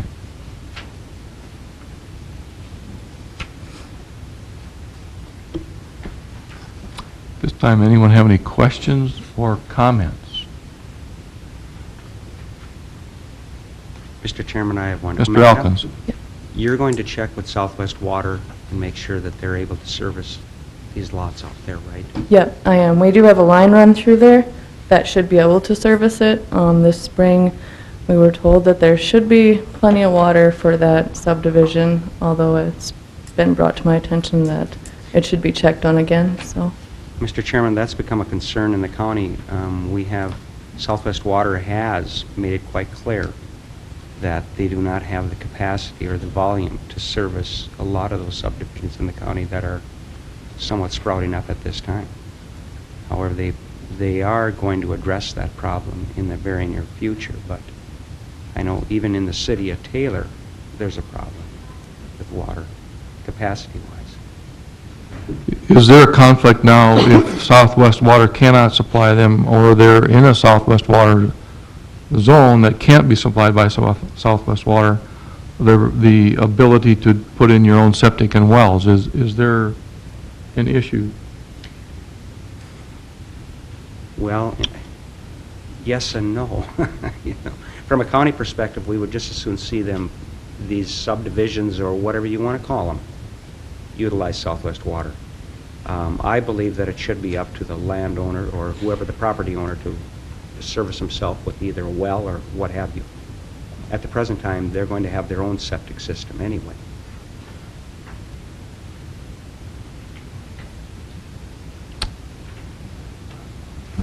Any other comments or questions? Mr. Chairman, Mr. Jackson? are there any thoughts of further subdividing any of these lots? No. I guess just for the record, plans change, I know, as time goes on, and these 4 parcels will be sold. If that does happen, I think we're going to have to take a whole fresh look at the streets out there and probably dedicate the streets rather than private streets and all. Just, and there's no intention apparently right now, but I think the property owners need to know that. Mr. Chairman. Mr. Elkins. Jackson, that's been a concern of the county as well. There are a number of areas where we have what are dedicated to as private streets. And what's happened we have one particular subdivision out there. They're sold, we approved it on the city level, and at the present time, the developer, of course, has sold the lots for the individual who owned that property. And now we have people that live there that are wondering who's going to maintain those roads. So it is an issue. And I think it's important that we recognize that reality. That's inevitable. We approve some of these subdivisions with private streets, but when the developer is gone, the people come to the county commission, or if it's been annexed to the city, either one, even though they're private streets. So it puts the county in a darn tough situation. And it is. It's a huge concern of ours at the present time. I believe that most of these streets should be dedicated as public streets. Does not necessarily mean that we have to service and maintain those streets at the present time. But at least it's open. Would you like to see dedication on this plat as, that those streets have to be dedicated? I don't know that I'm necessarily all that concerned about this plat, but I know that there are a number of subdivisions that are somewhat more heavily populated. And this, if this stays the way it's intended, then it's fine. But at some point, I don't know that these 40s won't be split up a number of ways, and these 10-acre lots and 7-acre lots will be split up as well, and that's a concern of mine. Mr. Chairman, I could address that. Mr. Corton? That's, as I mentioned earlier with the replat of Lyons, those are the issues that city engineer and myself and Al are looking at and discussing. And there's not an easy remedy. I mean, there is an easy remedy. You say everything has to be paved. You know, that's easy. But let's, you know, that's very onerous and very expensive as well. So you try to factor in fair and equitable ways of addressing those issues. I have let Amanda Vaughan know that if those lots are further split, that they'll have to put in dedicated roads for that. And at this point, the direction that I've gotten from the commission, and these are issues that we'll be discussing in subsequent workshops, will be how do we address this issue? And though they are a decent, you know, they're a mile or so out of our city limits, I feel that those roads should be paved, you know, to a rural standard. And I think that's fair because ultimately we're looking at properties, residential, commercial, and industrial within our ETZ as eventually, with at least an expectation that they'll eventually be urban roads. They'll eventually, over time, be part of our city limits. With our comprehensive plan, we'll have a better growth expectation. And we may say where this particular lot is, a mile to the east, that is not where we're going to supply urban services for the next 20 years. And then with that respect, we can come back and go, all right, then gravel roads would be sufficient because you're not going to get urban services and everyone knows that. But at this point, I think in the interim basis, we should look at any plats within that 2-mile area and require the roads to be paved, not curbs and gutters and sidewalks, but require them to be paved to an urban standard. And, you know, and if the developer feels that that's onerous at this point, that's fine. They could come back in a couple more months, and then we'll have a more definitive policy with our interim planning policies. But that's not what's on the agenda tonight. No. What this is a rezone for that. I feel that this is appropriate to go for an RR, but if they further subdivide, they'll have to meet our standards, and we'll let them know at that point. I'm only expressing my concerns. Sorry, Mr. Chairman, but I'm only expressing my concerns. And I realize that Amanda Vaughan's intentions are well-intended. What concerns me is 10 years down the road, happen to be 10 years down the road, when somebody else may purchase this property from the existing property owners. That's a concern of mine. And I recognize that this is only a rezoning, and I do believe that this fits as well. And I think this is okay too, but I think we need to recognize, there's different shades of gray with these things. We need to recognize that some of these property owners back here in the future will be calling the county, asking them to move snow, Yes. even though they won't understand that it's a private street and all. So the discussion, and we're digressing a lot here, but the discussion is okay, because we do need to face it in the future for the county. I agree. I think that's, I think looking 50 years down the road, somebody's going to say, why wasn't the definition on what these roads are going to be and in black and white what they have to be as things develop? That the expectation has to be there now for today and long time into the future, that there is an expectation of what road requirements are going to be. Even though this is a rezoning request, right now we're going to go to an RR, which is going to allow a different usage. So we have to, I think those issues have to be brought up. But if we just do a rezoning, Hopefully then the county has a very clear in what they're going to do with this when it comes to taking care of those roads. And the people living there, when it does go to RR, know that the county has its standards that they're going to maintain, and certain roads they aren't going to maintain. So people, the utilization of the property and the people that will purchase it, utilize it, have that realization that they maybe obtained a rezoning, but maybe they didn't obtain any additional services with that rezoning. Any other discussion? Is there anyone who would like to make comment on this? Please feel free to come forward. Mr. Heiser?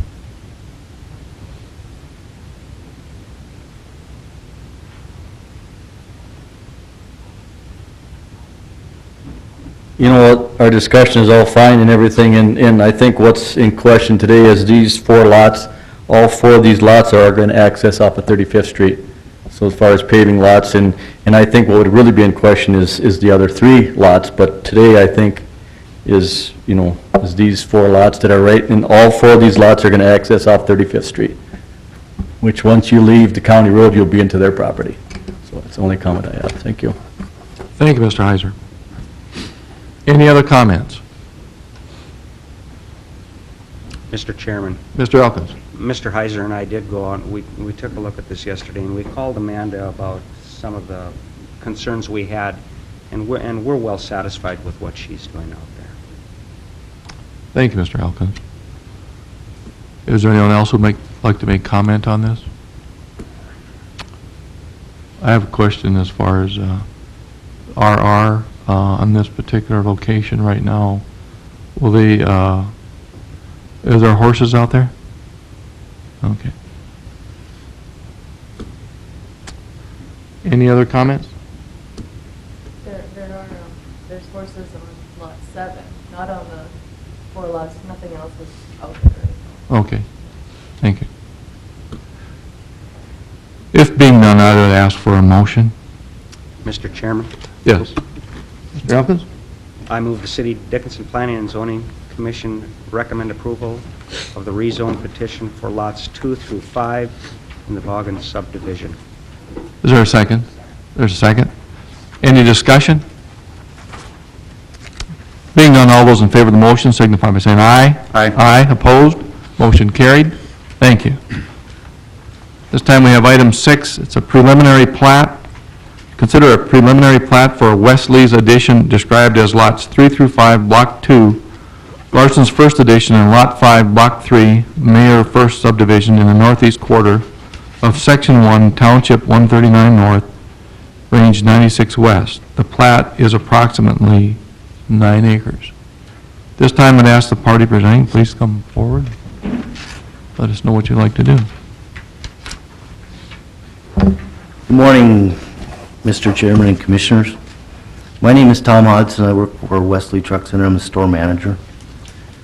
I guess what we want to do is a replat of this land is necessary to prepare the site for the approved new 3,700 square foot truck sales and service center for Wesley Motor Company. The replat will clean up utility easement problems which ran along the separate parcel of land represented on the current plat layout.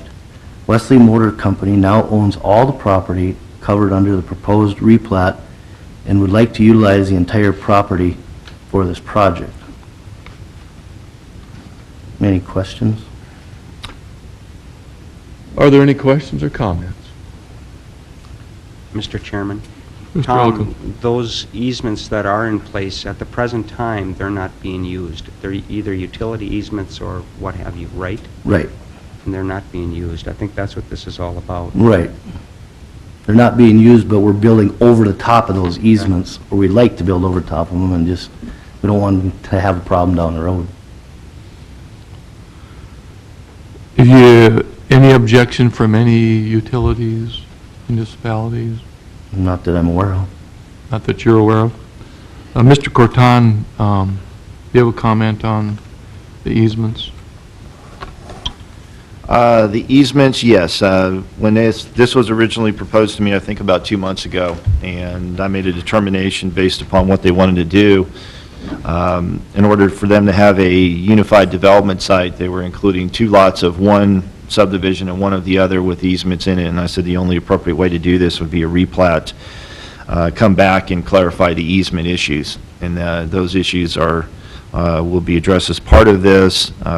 We have the building plans, and they are under review as we speak for the truck sales and service operation. Based upon what they have submitted, there's some comments that we have that need to be corrected, but overall, we're in favor of that. I'd be in favor of this, of the preliminary plat of that. They are going to pave 29th Street or portions of it that need to be paved in order to provide access up to it.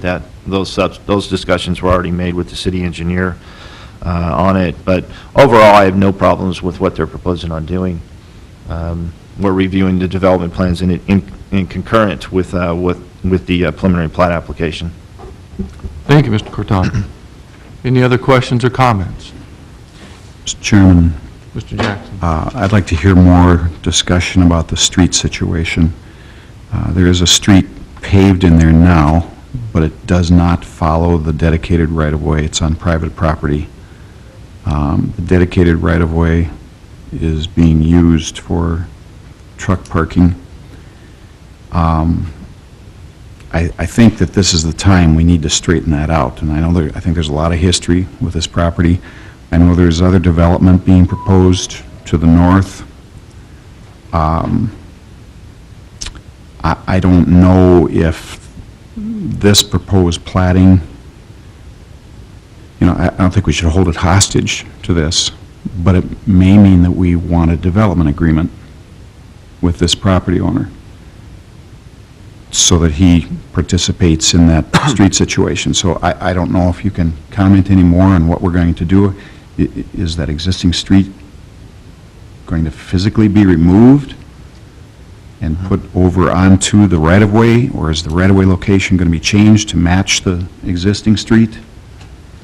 With respect to your question, Commissioner Jackson, yes. If I recall right, I think the concrete will be removed on it, at least per their development plan, and then 29th Avenue East will be paved up into the development before it makes the curve to the east on it, if I recall right, as part of their development plan. But your questions, those are all conditions that we could put on there, and I could verify that. I reviewed the plans about 2 weeks ago on there, and I felt fairly confident on my comment, but I want to be crystal clear about that. So whatever questions or concerns you have, it'd be appropriate to have those as conditions if you feel those are warranted. But yes, 29th is the access for the property, and that 29th would need to be improved, paved up into the portion and it curves to the east as part of this development. Yes, that would be our standard development that we would have for any of them. Mr. Elkins. Ed, would they be straightening that street out? Right now it runs at kind of a diagonal. Would they straighten that out, or would you leave that? Would you maintain that street the way it presently is supposed to be? I believe the way they are proposing is the way that the city engineer agreed to, but I could confirm that. Okay. And I could double check that prior to if there's a favorable recommendation to move forward on it, prior to final plat to confirm that.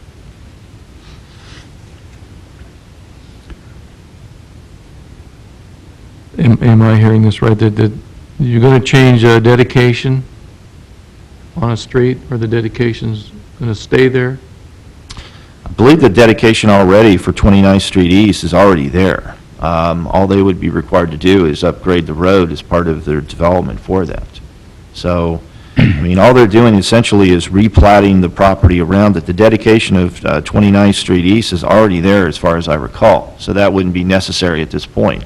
So there's no change in the actual dedication? The road alignment, and then part of their development would be, in order for them to develop, that road would have to be increased, like any other development that we're proposing today. If you don't have sufficient access, then you have to work with those the subsequent property owners or property owners before to have a paved surface. And it's my understanding they're going to pave that as part of this overall development. So that's going to be our requirement.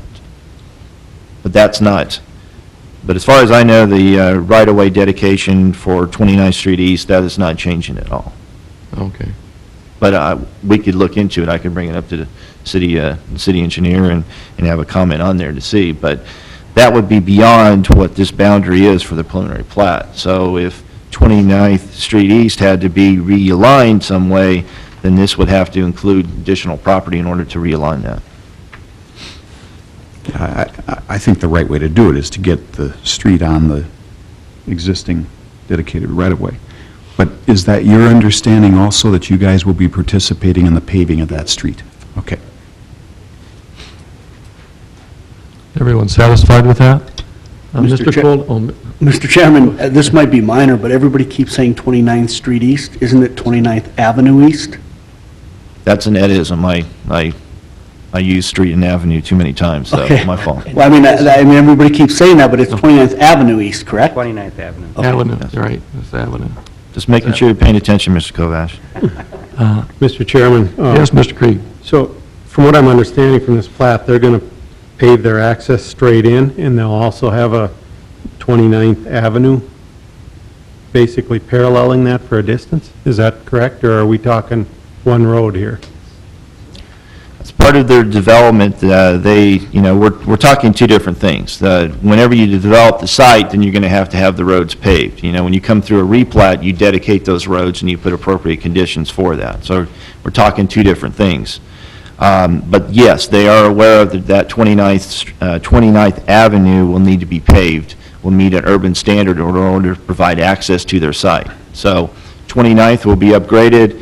The approach apron coming through and then pavement for parking spaces and circulation will be hard surface as well. That's different from what we're talking about on a replat. You dedicate as part of a plat, those are development standards whenever you go through the building stage of things.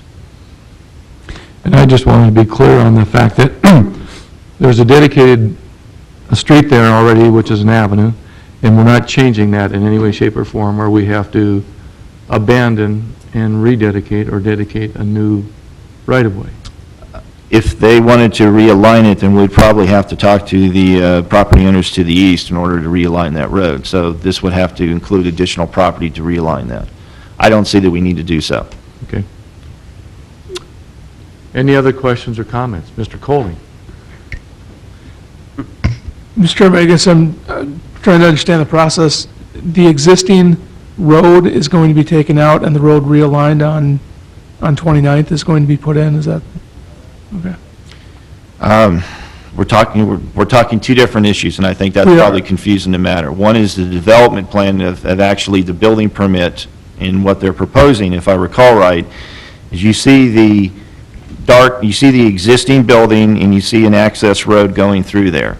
My understanding, and I could be wrong, I have to go back to my desk to confirm that, would be they're going to be removing that existing concrete, and then they're going to pave 29th Avenue up until their new proposed lot, and then put in a new approach apron, landscaping, and then new parking lot for it. And then the existing building is going away.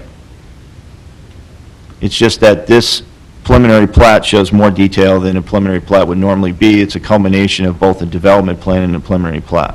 So the final plat was just going to show the lots with the easement and a dedicated right-of-way. So I think that's probably the confusing factor, is we have a culmination of both a development plan on top of a preliminary plat. So that needs to be removed before final plat approval. Clear as mud? Mr. Coley, does that sound legally acceptable? It's certainly legally acceptable. The policy decision on whether to approve the plat is yours and not mine, but it meets the requirements of the code. Thank you. Prior to final plat approval, Mr. Chairman, it will be cleaned up. I mean, for final plat on there, because the final plat should just depict the lot sizes, your easements, and the configuration for it in the dedicated right-of-way, if there is any dedicated right-of-way. So a lot of the matter here will be removed. Thank you, Mr. Corton. Any other questions or comments?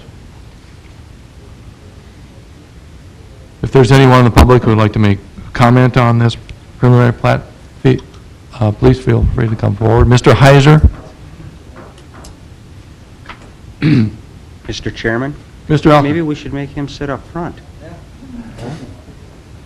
No, I only have one comment. As you're talking the street, I'm sure a lot of you, I frequent the Dakota Diner, and that street's a mess. I mean, it goes into the diner and it goes around here, and hopefully in this plan, they'll straighten that approach out as it hits the I-94 business loop there, because it's kind of a mess, you know, cars dot off to the diner, they're coming out, going to the east and going to the west, and sometimes they're four vehicles wide there, and nobody knows where anybody's going, but they're going somewhere.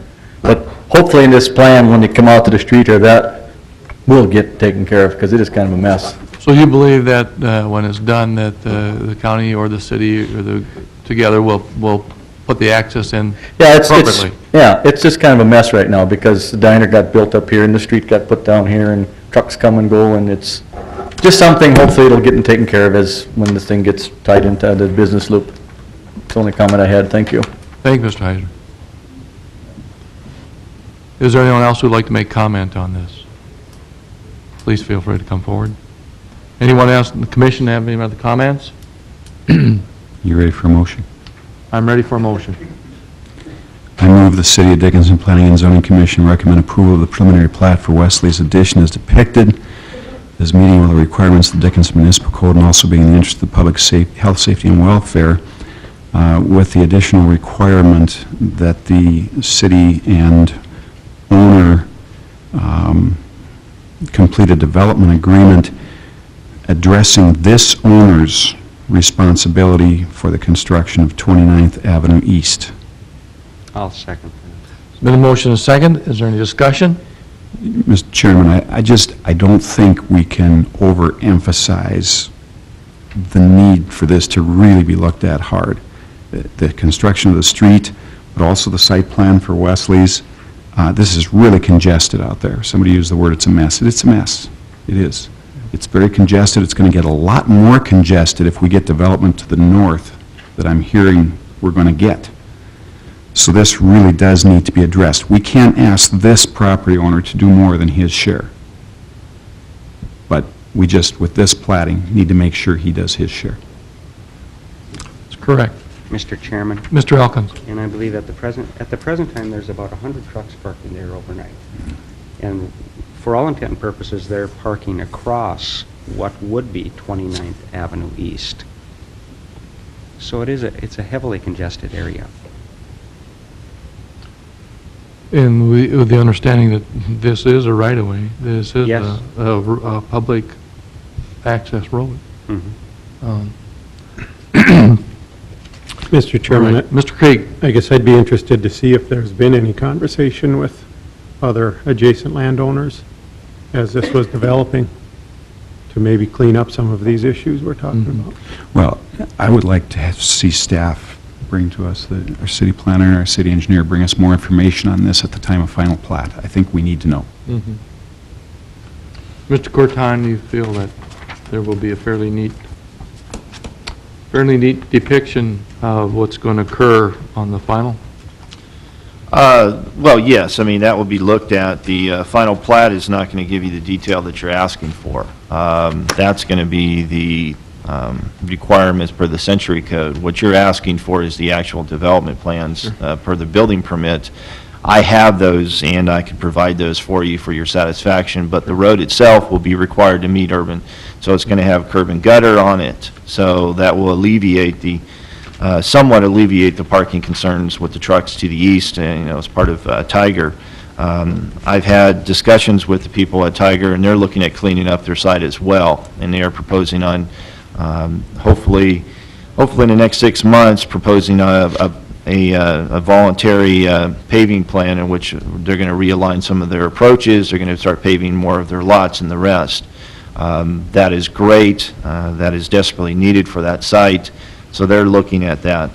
They have an ongoing problem with they are the only site in the city that has any space in order for the trucks to park. Our police department and fire department is constantly after trucks that have flammable liquids or other ones that are parking in residential areas, so we require them to move out of the area. They go to Tiger, they park, and then and depending on what the storage capacity or what the liquids are, we may require them to leave the city limits at all. So, it's just one of those things. Tiger has a lot of truck parking. It's the only site available in the city. So, that's why you have so many trucks in that area. But they're doing their best. They have acknowledged that that is an issue, and they're looking at correcting them. They're self-imposing and correcting those issues. So I'm encouraged by that. I'm hoping that they'll continue to do that. They clean up that site as they move forward with their developments. Thank you, Mr. Croton. Is there any other comments or questions? Mr. Chairman, I just want to say, this is a well-done preliminary plat, and I think we need to say that when we see it. I think that the detail that's on it is appropriate for this preliminary plat, and I hope we see more like this. It's a well-done plat. I too think it's that. I think it's a fine layout, and there's not a lot we can do. This is unrelated to the traffic that is being used, or the traffic that comes off the interstate there, and that is it's nice to see business, and that's supposed to be a busy intersection. That's why it's there. So that is another issue down the road, but they did present a very nice plat. Any other discussion?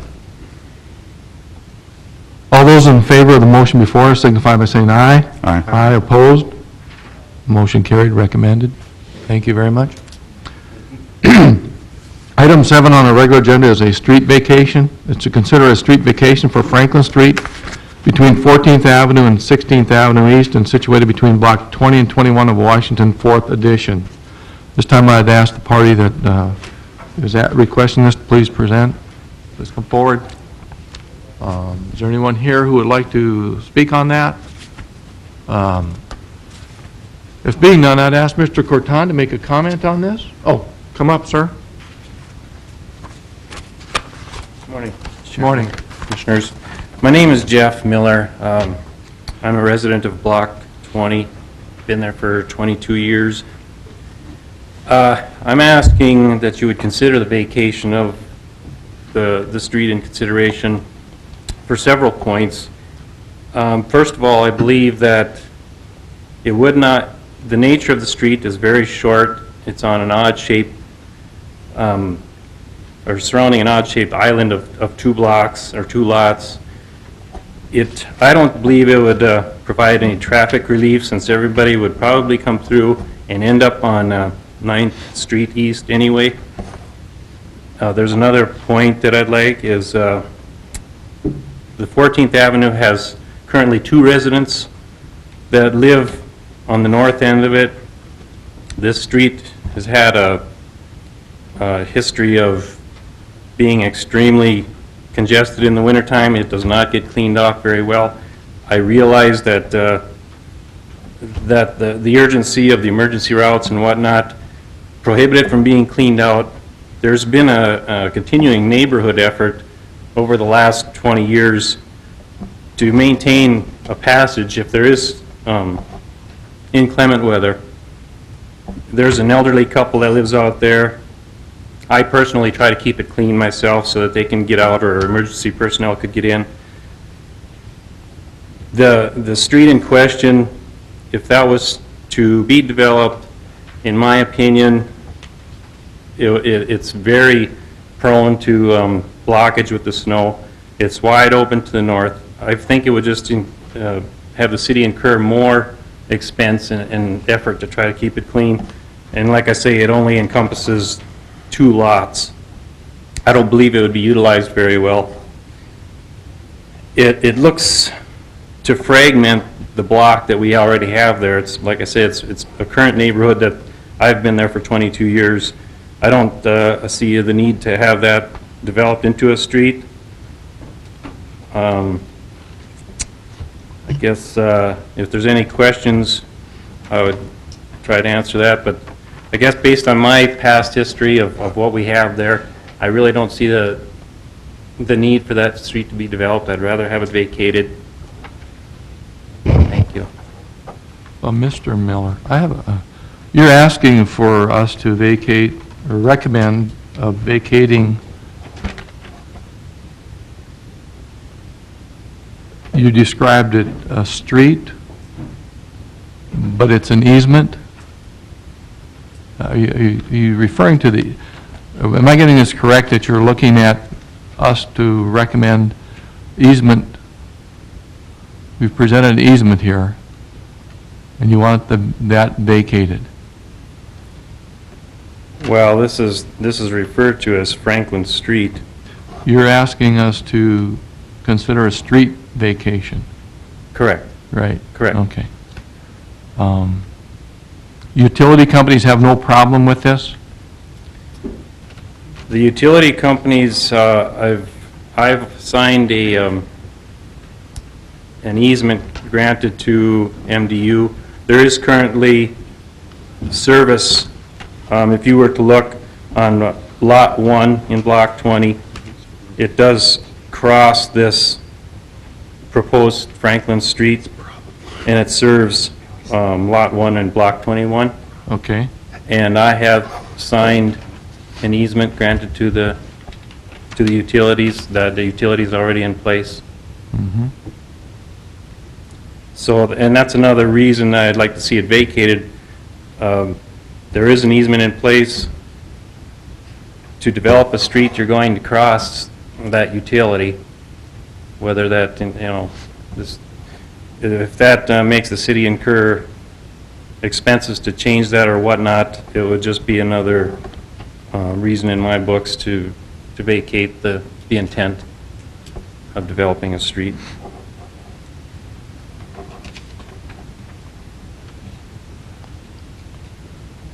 And as I mentioned before, 14th Avenue there, that little stretch, to the north end of that is an open field. There is no development out there.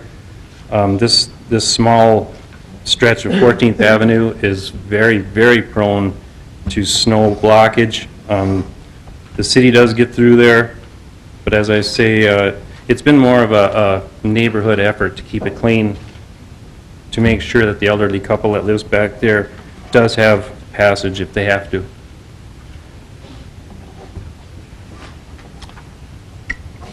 Anyone have any questions or comments for Mr. Miller? Mr. Chairman? Yes, Mr. Coley. Perhaps I missed it, but I'm looking on this sheet, and this is the street that you want vacated? Is that right?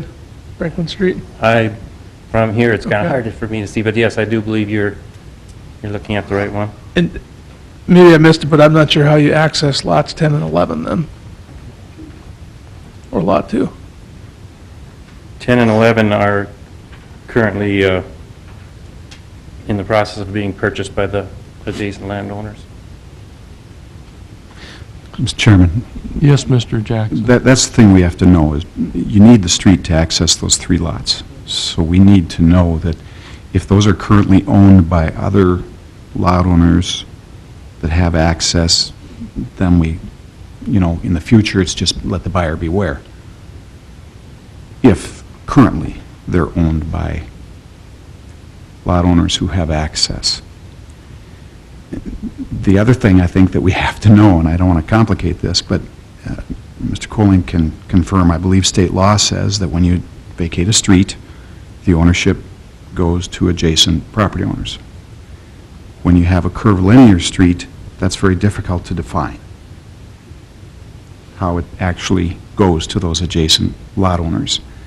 So normally, you'd need to do some kind of meets and bounds description, or even a small replat. And again, I don't want to complicate this, but otherwise, you're not going to know how that street, the ownership of that street is transferring to adjacent property owners. Maybe Mr. Colling can expand on that some more, but I don't know how you do it otherwise.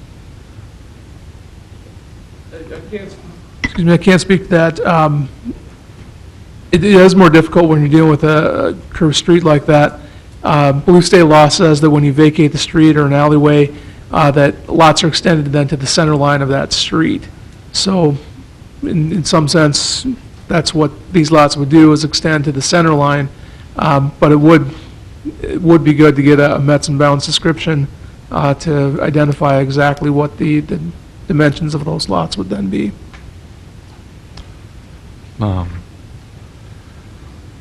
If it went that direction, yeah, that would be something for some engineers to really get into. I would like to hear the opinion of someone who would say, this street is going to have to be here in the future or not. Mr. Corton, I myself don't like to see empty lots in the city, and I don't like to see streets vacated. That's a decision as a commission you need to make. My feel is I concur with that. Normally, when you dedicate streets, there's an expectation that that street will be there, even though it may not develop that way. And if things change due to new land uses or expectations for that, you factor that in accordingly. But normally, you have a process in which you keep those street right-of-ways. The gentleman had spoken to Sean Soren, the city engineer, and he directed him to proceed this way. There's two ways you could do this. We had an issue of this from, if you recall back a couple months ago, I think it was Bronze Edition, in which they wanted to vacate their street, and we came back and said, that's fine, but I think the appropriate way is to replat it in order to make sure that those boundaries are all clear and all the easement issues are addressed accordingly. You could propose that and say that we don't feel comfortable with the street vacation, do a replat for it.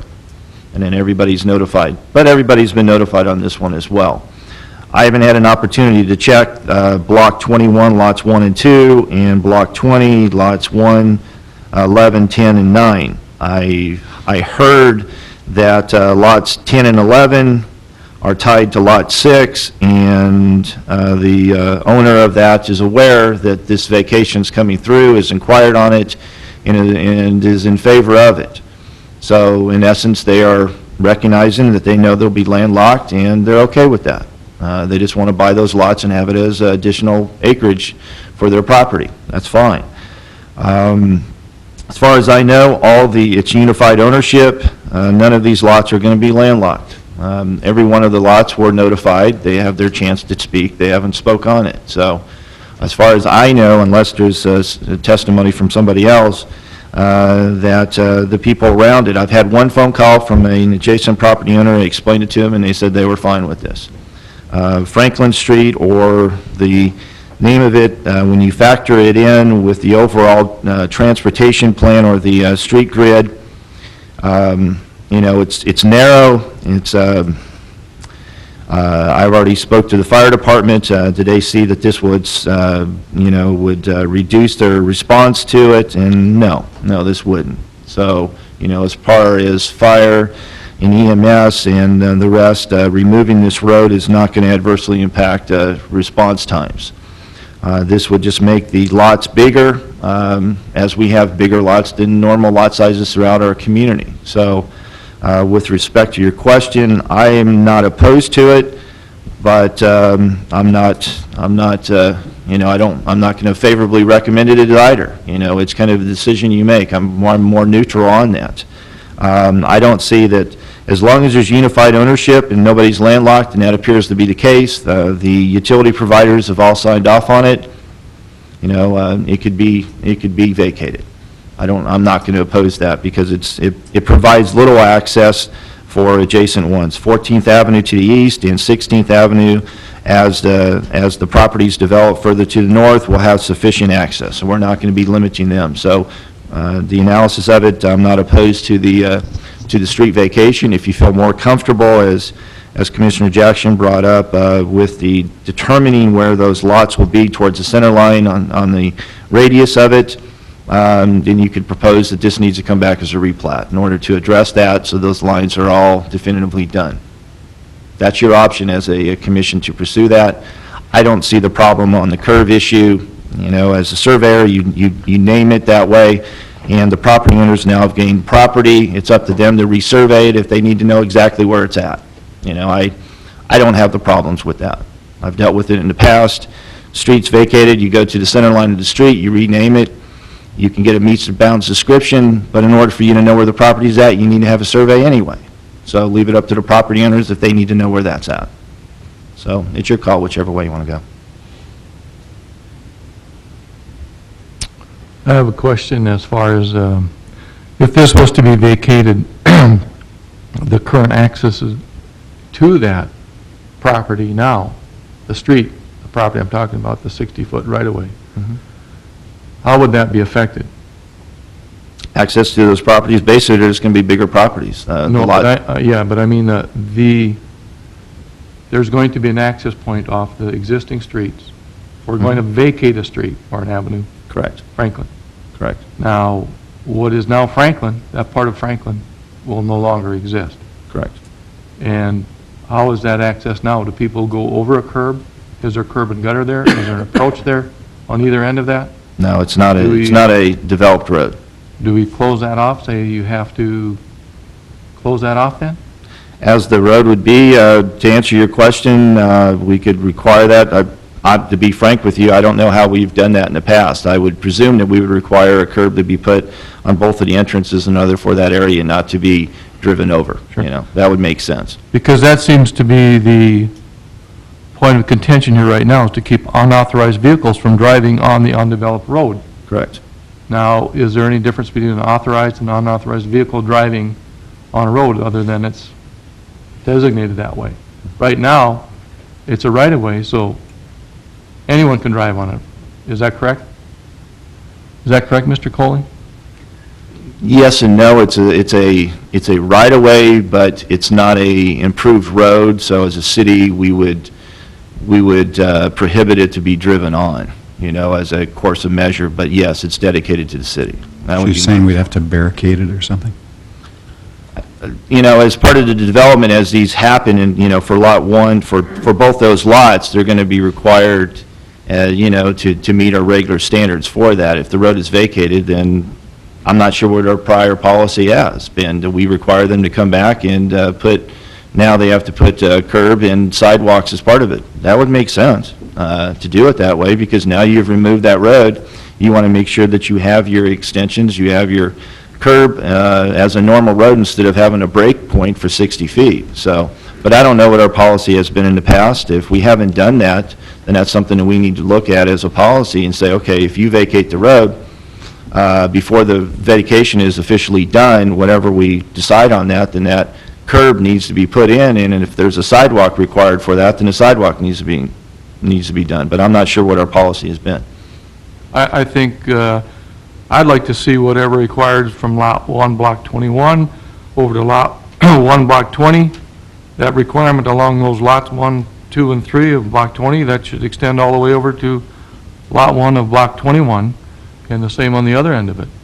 Mr. Coley, do you have any opinion on this? Well, I believe if the right-of-way is vacated, if the street is vacated there, then it's no longer open for public travel, and when the street would go through, curb and gutter would have to be put on that.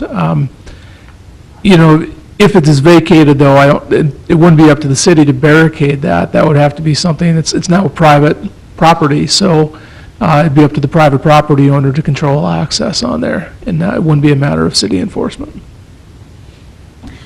Mr. Chairman, Mr. Jackson. as a practical standpoint, the streets on either end of Franklin are already paved. And if you want to call them, the approaches are there. They're paved. The curb turns into Franklin, anticipating that to be paved. So in effect, it invites traffic because the approaches are there. If we vacate this, I expect it's only a matter of time that the city will be getting calls to prevent traffic on that street. So we may as well recognize that, and, you know, we can go ahead and vacate it, but it's either going to have to be barricades, or you're going to have to run the curb through like you're describing, Mr. Chairman. And there's a cost to that. Based upon that, Mr. Chairman, then it would just make the most sense, instead of, you know, dealing with, well, you know, this issue should be resolved and we don't have a mechanism for it. Require a replat for it, and as part of the replat, you require that to be done. Then it's resolved. I would like to see that, because it is in the city, and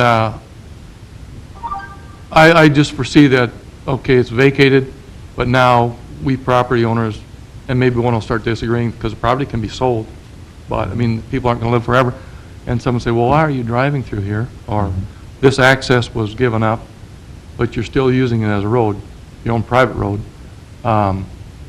The best way to clean it up would be a replat then. So, Thank you. Any other comments or questions? Is there anyone else who would like to make comment on this? Please feel free to come forward.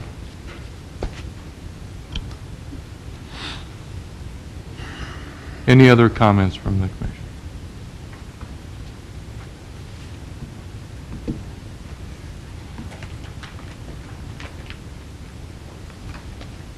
Mr. Corton, I would ask you one more time, I don't want to put the pressure on you, but do you feel that the city, is this an added burden to the city either way? Or what would you, if you had the ideal situation, what would you recommend?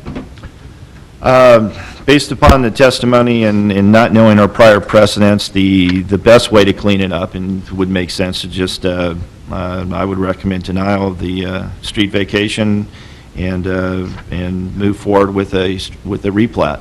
That would be the recommendation. The applicant could go to City Commission and ask to have that overturned. That's their prerogative, but I would just, I would recommend that they would move forward with the replat to clean the issue up, make sure that the curb and gutter is, sidewalks, whatever improvements need to be done, you could place that as part of the conditions of the replat so that all the issues are cleaned up at one time. That brings up another issue, which is a policy issue. Should we ever have street vacations, or should we require replats of those areas? So, I mean, it's a greater issue. I think we're delving beyond just this particular one. We're looking at it philosophically and looking at it in general. I think that street vacations for unplatted properties make sense, but if it's part of a platted subdivision, then you probably should require a replat in order for that to be clean and clear for all parties in the future. An unplatted portion, a meets and bounds description, can be done as a street vacation because you don't have a plat, but maybe as a policy statement moving forward that any platted properties, when you do a street vacation, need to just replat it to get rid of it. That cleans up the issue. That could be something to be discussed at our workshop meetings. I think that's really a good thought. Any other comments? At this time, I'd ask for a motion. Mr. Chairman? Mr. Tews? I would make the motion for the denial of the street vacation and move that it goes to a replat, but to waive the replat fees for Mr. Miller, if we can do that. Does that make sense? So he doesn't have to pay to come in and clean up? I would have no objection to it because, in essence, we're reviewing it just like we would as a street application. I don't know technically if you have the ability to remove it, you know, but just as a policy issue, I have no problem with it because we've discussed it that way. And that would be our recommendation in the motion. Okay. And that should carry through, hopefully. Is there a second to that? Second. There's been a motion and a second. Any discussion? Being none, all those in favor of the motion signify by saying aye. Aye. Motion carried.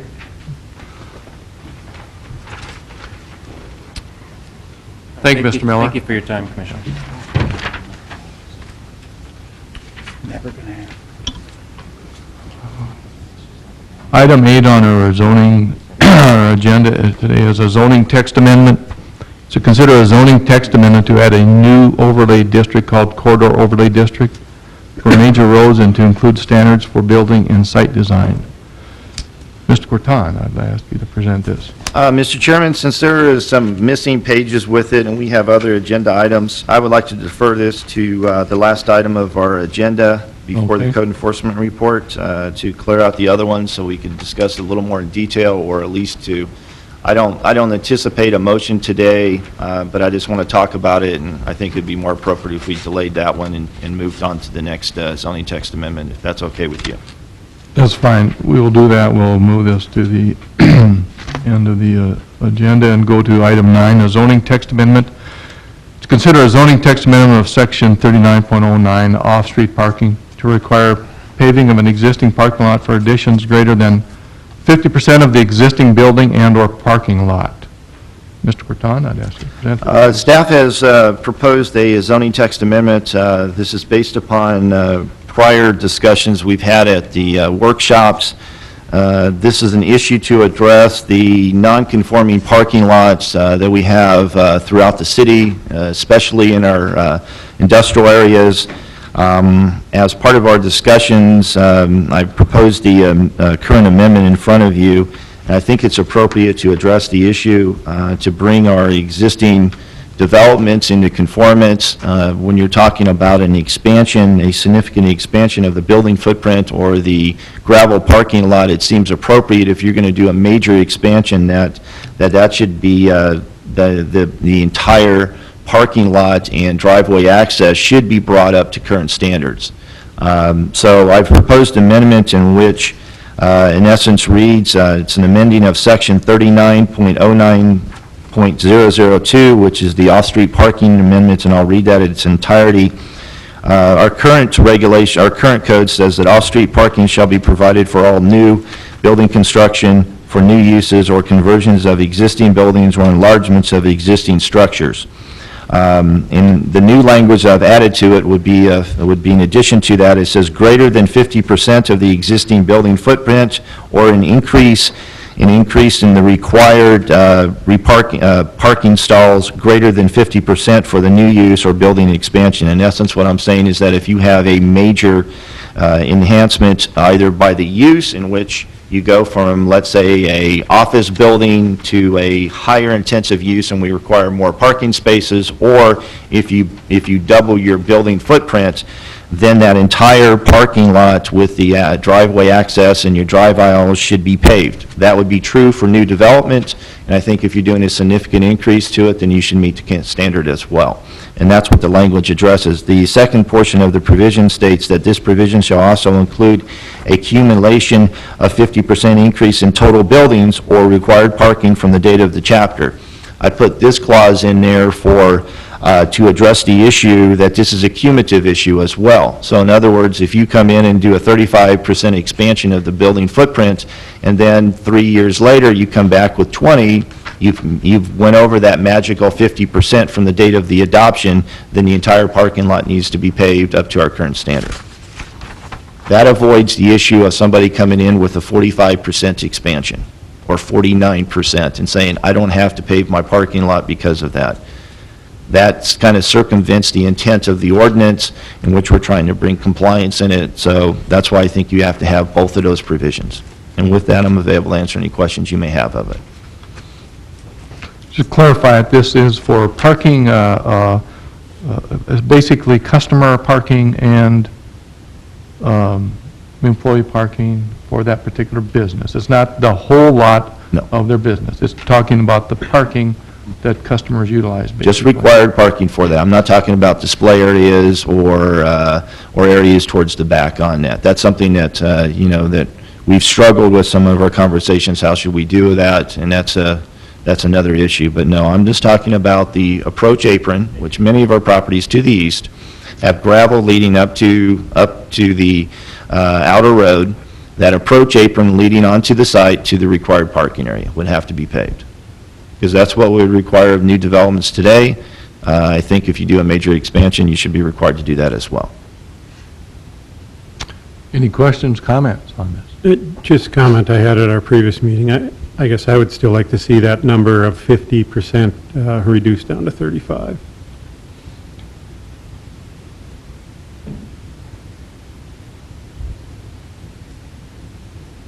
I'm not going to oppose that amendment, but that's up to you to make as a commission. It's your call. I would, Mr. Krieg, I think you have a valid comment, but to put it in perspective, let's have an example. So, maybe 30 is good enough, maybe 40, whatever, but say an example with using numbers of a size of a business and an increase and how that would actually affect parking.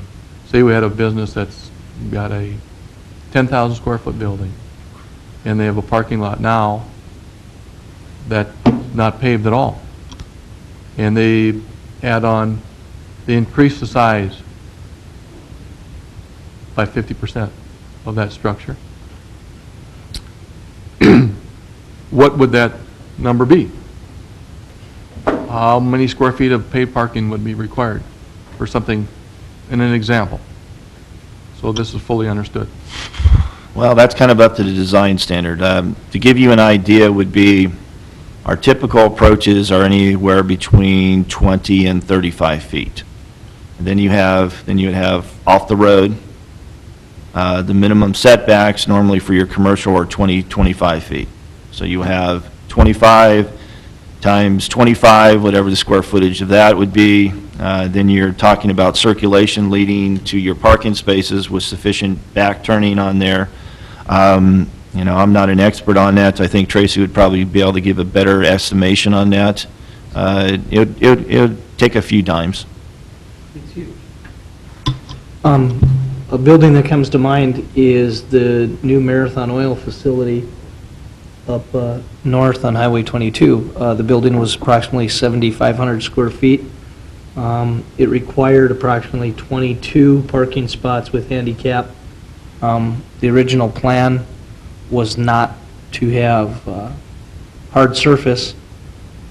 They moved to hard surface the whole required area, and that change order was approximately $190,000.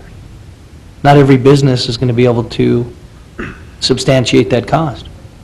I agree with Mr. Krieg. I think that number should be lower. Speaking as a contractor, I'd require it all, but that's not small business economics of Dickinson. So it requires a lot of space because the hard surface has to go from the approach to that parking area. Mr. Chairman? That could be a lot of, Mr. Jackson. lot of space. I don't think we're understanding the proposed ordinance here, that if we change it to a 35% requirement, that's more restrictive. That's going to require more. We've got to remember, this is just a catch-up thing. If you're building a new building now, you have to pay the parking lot. That's what I said. That's self-serving. So we're talking here about a catch-up thing. We're trying to get parking lots that are not now paved, so that if they increase their square footage, that triggers the catch-up. And if we change the 50% to 35%, that means that your 10,000 square foot building would only have to increase its square footage by 3,500 square feet instead of 5,000. We've talked about this. I think it's good. I'm not sure what the number should be.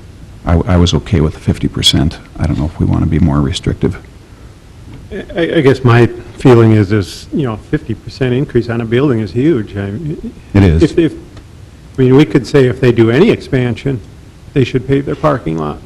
I mean, we could put it at 0 if there's any expansion, period. So, I mean, 50 is huge, especially if you already have a huge building. I mean, we're just making the problem worse, I guess. So I am trying to make it more restrictive, you're correct. And I don't know what the number is either. It just seems like 50% is, that's a pretty large expansion on most buildings without them going and building something new somewhere else. They'll just, 50%, you got to start looking at, well, I'll just go build a whole new building someplace on another lot. All these things that we do on this board are quality of place things. And so if we think that this is helping our quality of place, I think, yeah, you're right, Mr. Jack, this quality of place. And the number, I applaud Mr. Croton for coming up with this off-street parking amendments. And the number may not be 50, maybe not 35, might be 30, whatever. But we have to start, I believe, somewhere, because the new construction is required. And essentially, if you're adding to your business and you're adding new business, and that can be a very tricky thing, whether you're doing it for to avoid some of the regulations, tax incentives, all kinds of things, but for our quality, it's necessary.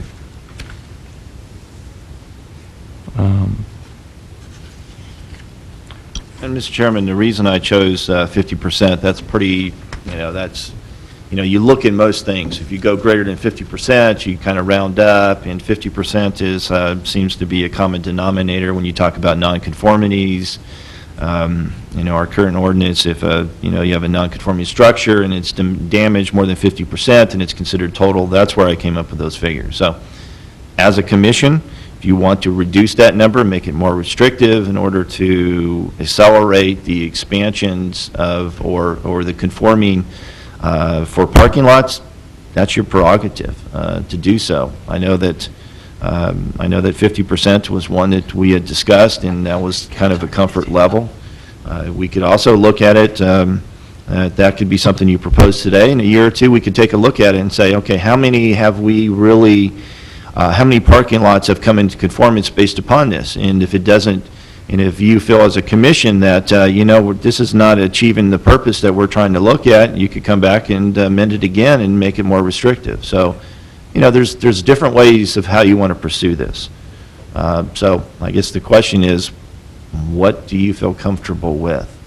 I could do the math either way, 35% or 50. 50 is easy for people to understand. It's a common figure for you to do, but it's your call.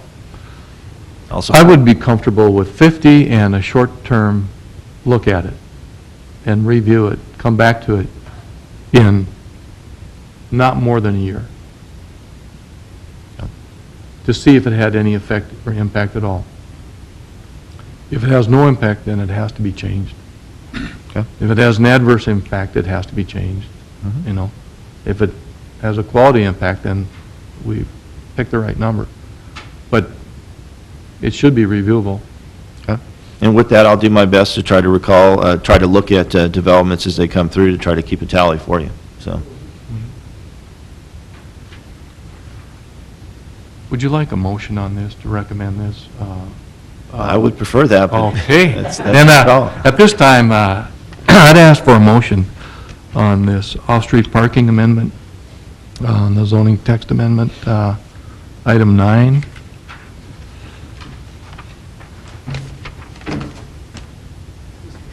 Yes. I'll move the City of Dickinson Planning and Zoning Commission recommend approval of city staff's zoning text amendment to modify section 39.09, off-street parking as described by city staff and described in the submitted zoning text amendment. Is there a second? Second. There's a second. Any discussion? If being none, all those in favor of the motion signify by saying aye.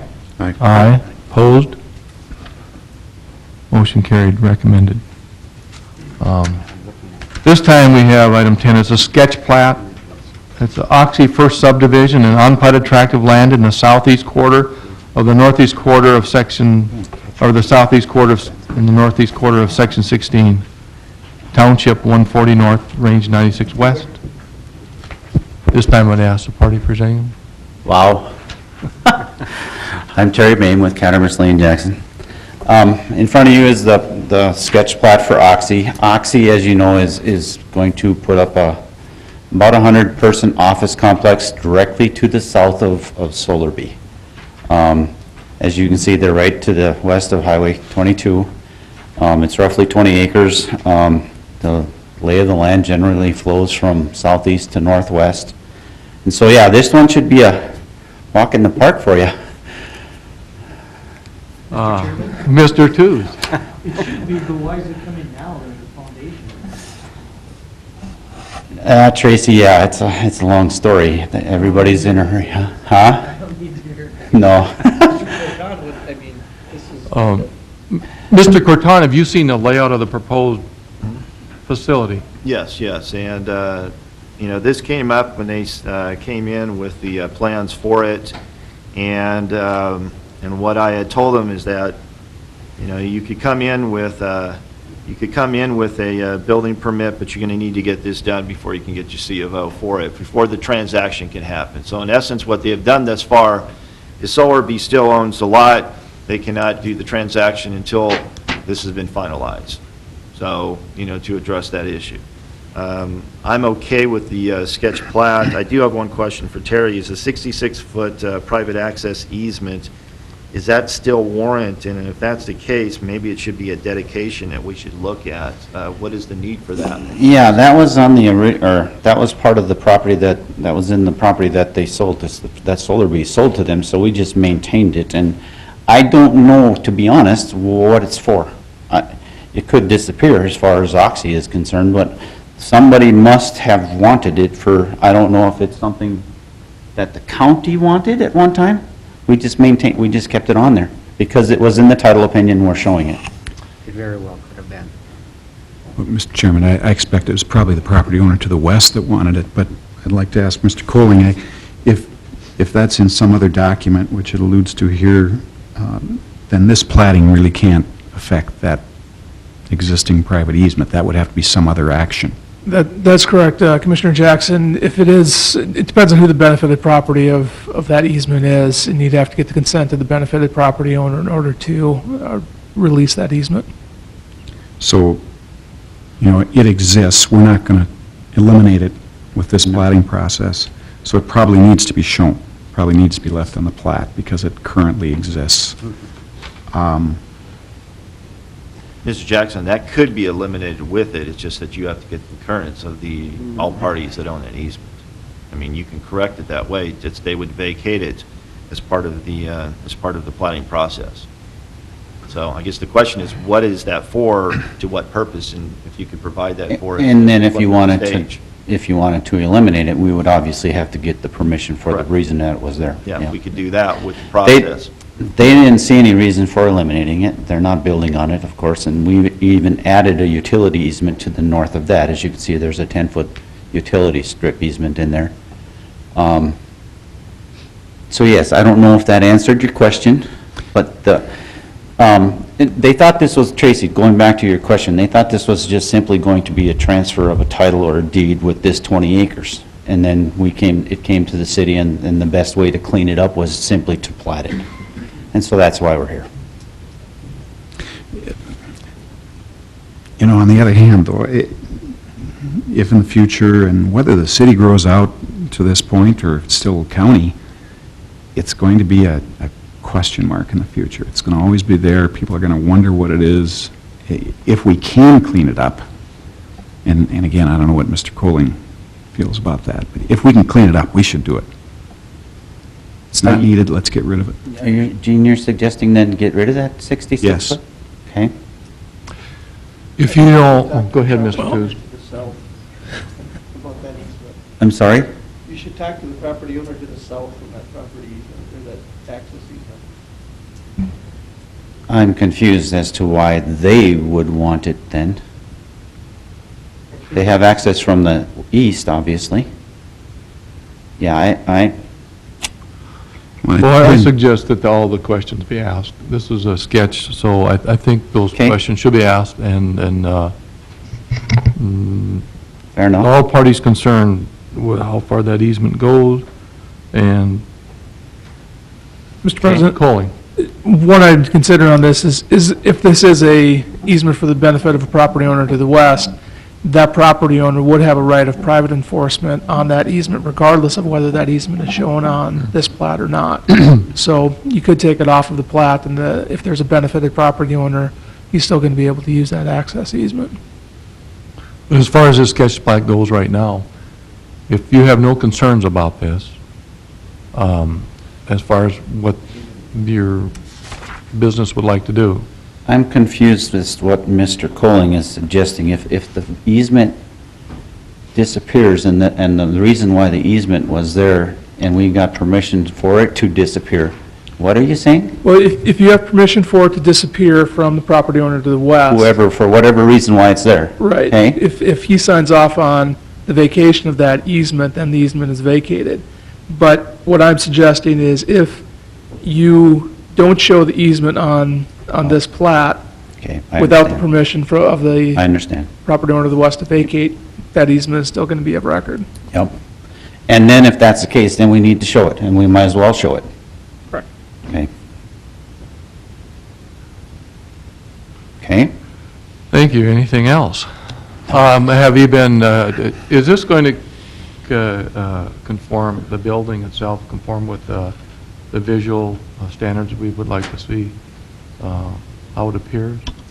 Yes, the proposed Oxy building itself is set off, I think, 300, 400 feet, I think, from the road.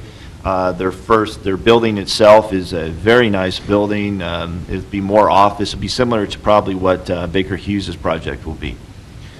So no, it will be an enhancement for the area. So it'll be one of the benchmarks that we can look at and say, this is how we're proposing, this is how you should do the staggering of commercial to industrial development along our corridors. So I've seen the preliminary plans for it, and we've let them move forward to building foundation stage because they have the required parking and the land use to be fine. So I'm very happy with what they've proposed thus far. Thank you, Mr. Corton. Any other comments or questions? Thank you. Thank you. See, Terry, you should never say that this will be easy. It was a lot easier than where you've been already. Thank you. Okay, we'll close the chapter on this sketch plat right now.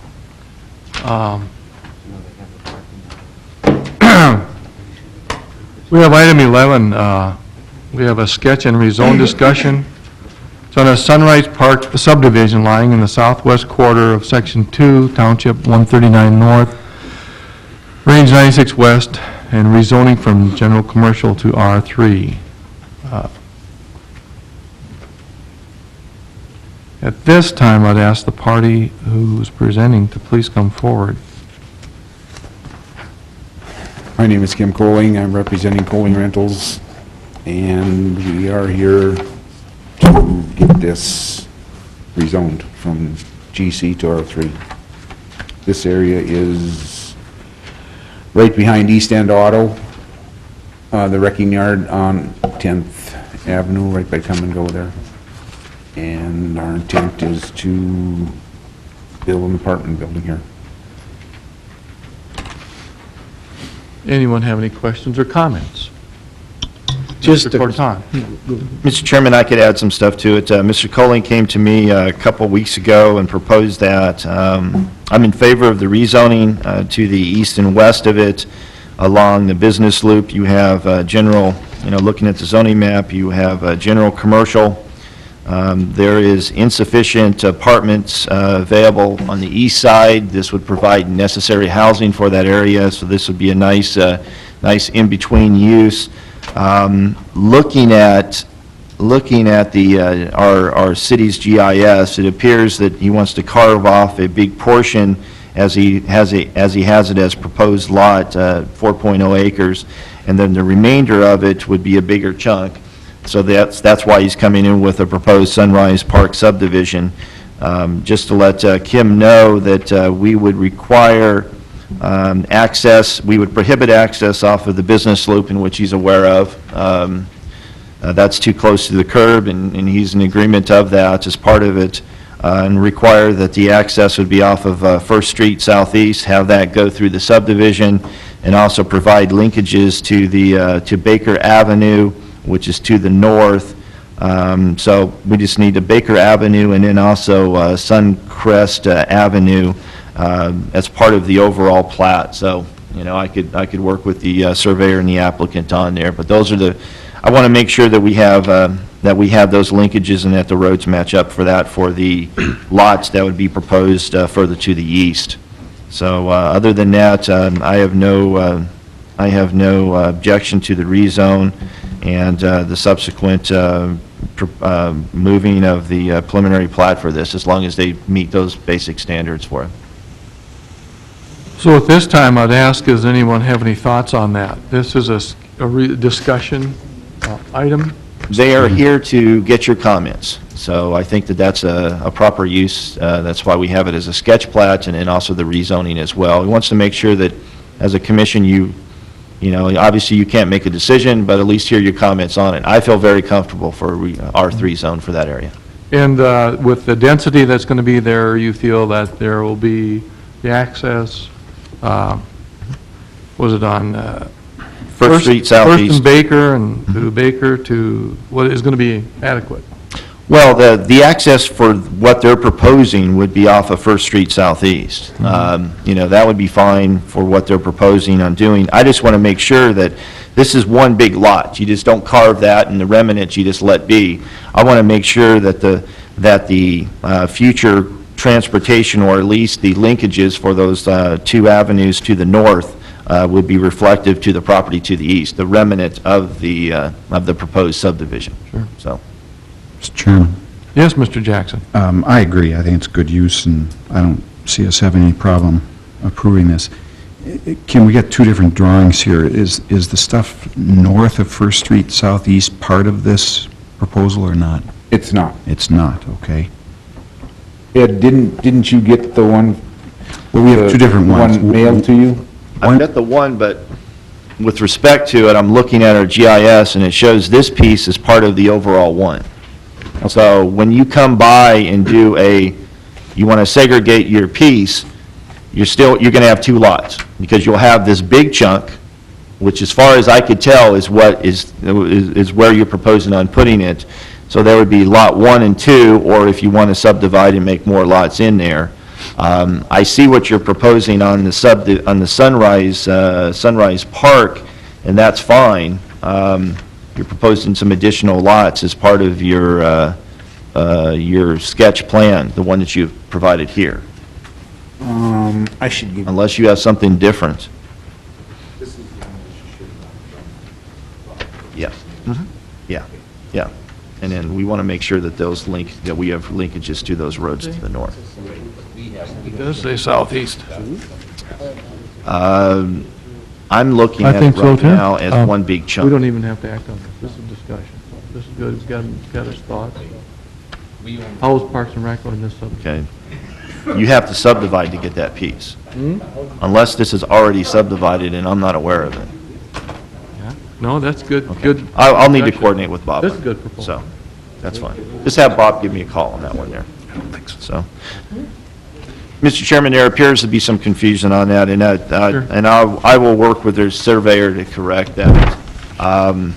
Surveyor provided the map that's the preliminary plat for the proposed Sunrise Park subdivision, and as best I could tell, that the 4.0 acres in question includes property to the north and east, where it would show First Street Southeast. See, they got it. If I'm in error, then they need to provide that documentation to show that this is being carved out of a smaller portion. So I will work with their surveyor on that.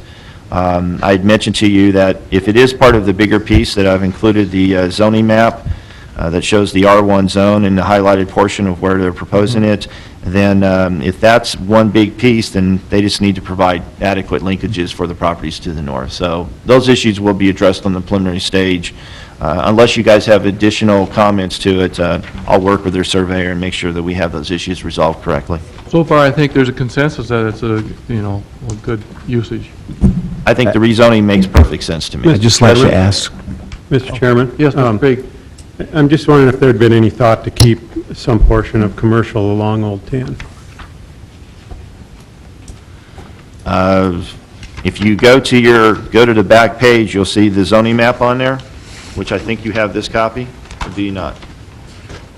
Yeah. That entire area that I see is R1. So, there is GC to the south, that's not part of this development, and to the west, next to 10th Avenue. So, it's one big chunk is R1. I think it makes more sense with the commercial to the east and the west, and the south portion is the business loop, to have that as an R3. And then leave the remainder as an R1 if they want to, and if they want to develop it as single family, fine, or if they want to come back later, those subsequent property owners, to do something different, that'd be fine. Was there original consensus to limit access off of the business loop anyway, right? Yeah, I mean, we have enough access off there, so that would remove that existing one that you see. They show they show an access point, but as part of this plating process, we would eliminate that, because no, that's too close, it's on a curve and it's too close to the intersection that we are looking at potentially putting a roundabout at or improving that intersection. That doesn't make a lot of sense when you're talking about a bunch of apartments here trying to take a left or something. It's too close to that intersection, so it makes sense to have it flow off of First Street Southeast. Mr. Chairman, Mr. Jackson? I'd just like to ask one more clarifying question. Are you probably just in the process of buying that right now? It's purchased. Okay, is the party you purchased from the same party who owns the ground to the east? Yes. Okay, I think this is what you're saying, but if we can, it would really be nice to include that property in the plating as well. Then we can take care of the street dedication through there. You know, I suspect because he's the seller selling to you, probably would not have a problem being part of that. It would be very little additional cost, and then we'd really clean up the street situation through there. So if you could explore that between now, and if you can't, you can't. We can't force anybody to plat it. But it would really be desirable to do that. The Baker Avenue, where it shows Baker Avenue future, that's already paved. That street is there. So if we can just extend to the east, it would really solve. I don't think that future Baker is there. That's on this paper, that's drawn on this paper. I think it's farther north than what this shows. Is it? I drove through there yesterday. I thought it, Because I think it ends right at the north, on the north side of Lot 1 I and stand Lot corrected. 2. I'm wrong. Yeah, I'm wrong. Yeah, that doesn't come that far south. Yep. Well, anyway, if you could explore that and with Mr. Croton. Any other comments or suggestions on this discussion? Mr. Chairman, I think it's a good use of that property. The only concern that I had was First Avenue East and possibly extending it over to what should be Baker Street into the south to handle that, the traffic that will be coming and going from there. You're talking several apartment complexes. It will be several. I think it's a good Second outlet. Second outlet for that? Okay. Well, yeah, because if we're talking about developing to the east in that parcel there, then you would dedicate that portion. But if you're looking at it that, you know, due to the intensity on it, and that's fine, we could say that you need to have 2 access points paved, you require that as part of the proceeding process. So I guess to me, I need to know exactly how many trips would be generated with that and see if First Street Southeast would be, or First Street East would be appropriate for that. Because you'd have a lot of left turns trying to come there, potentially going on the outer loop there. Maybe you need to break it up, you know, some way. That's where I think Baker Street comes in. Yeah, yeah. Okay. That And makes I sense. don't even know that we'd have to pave more than what's going to be developed right now, but at least get it platted. so Right, we know right, get it we've got the dedicated for that, access. for future development, yes. Okay. Has that been a help to you, Mr. Cullen? I guess I'm trying to find out, are we going to R3 then, or? Well, I think that the consensus is that everybody believes it's a good recommendation. It seems like that's what I'm hearing, so I just need to know if I should proceed with some more. I think work you, on this. I would say so if you're serious about it. Consensus here is, Well, yes, what I would recommend to you, Kim, would be fill out a preliminary plat, have Bob contact me, we could sit down and talk about the platting process and do your rezoning concurrent with that. They would basically follow each other. Okay, well, this was the first step anyway. I had to find out if this was gonna go or not go, so. I think as a commission, we're in favor of the R3. I'm not going to speak for them, but you need to do the platting process as well in order to have a legal lot. So just do both of them at the same time. Right. Then ultimately make your decision from there. All righty. thank you very much. Thanks. Good luck. See you. This time, then, would you like to go to code enforcement, Mr. Curtin, before you go to the other item? Item number 8, we'll go to number 12, code enforcement report. I'll provide that if you have any questions. I mean, I think the numbers represent themselves. You know, it's just getting busier and busier and busier. I'm going to try to make some time in the next couple of months to work with the subcommittee of the Home Builders Association of about 4 or 5, 6 members to propose some changes to our building process to address the erosion control problems that we have, to address the convoluted building permit process of, who could proceed to building foundation and how far you can go. Instead of it being one person can do this and the other could do that, have a more formal process. And, I have my ideas. Instead of me just proposing them, I would like to try to get a consensus with the Home Builders Association, try to find a collaborative effort to get support of that.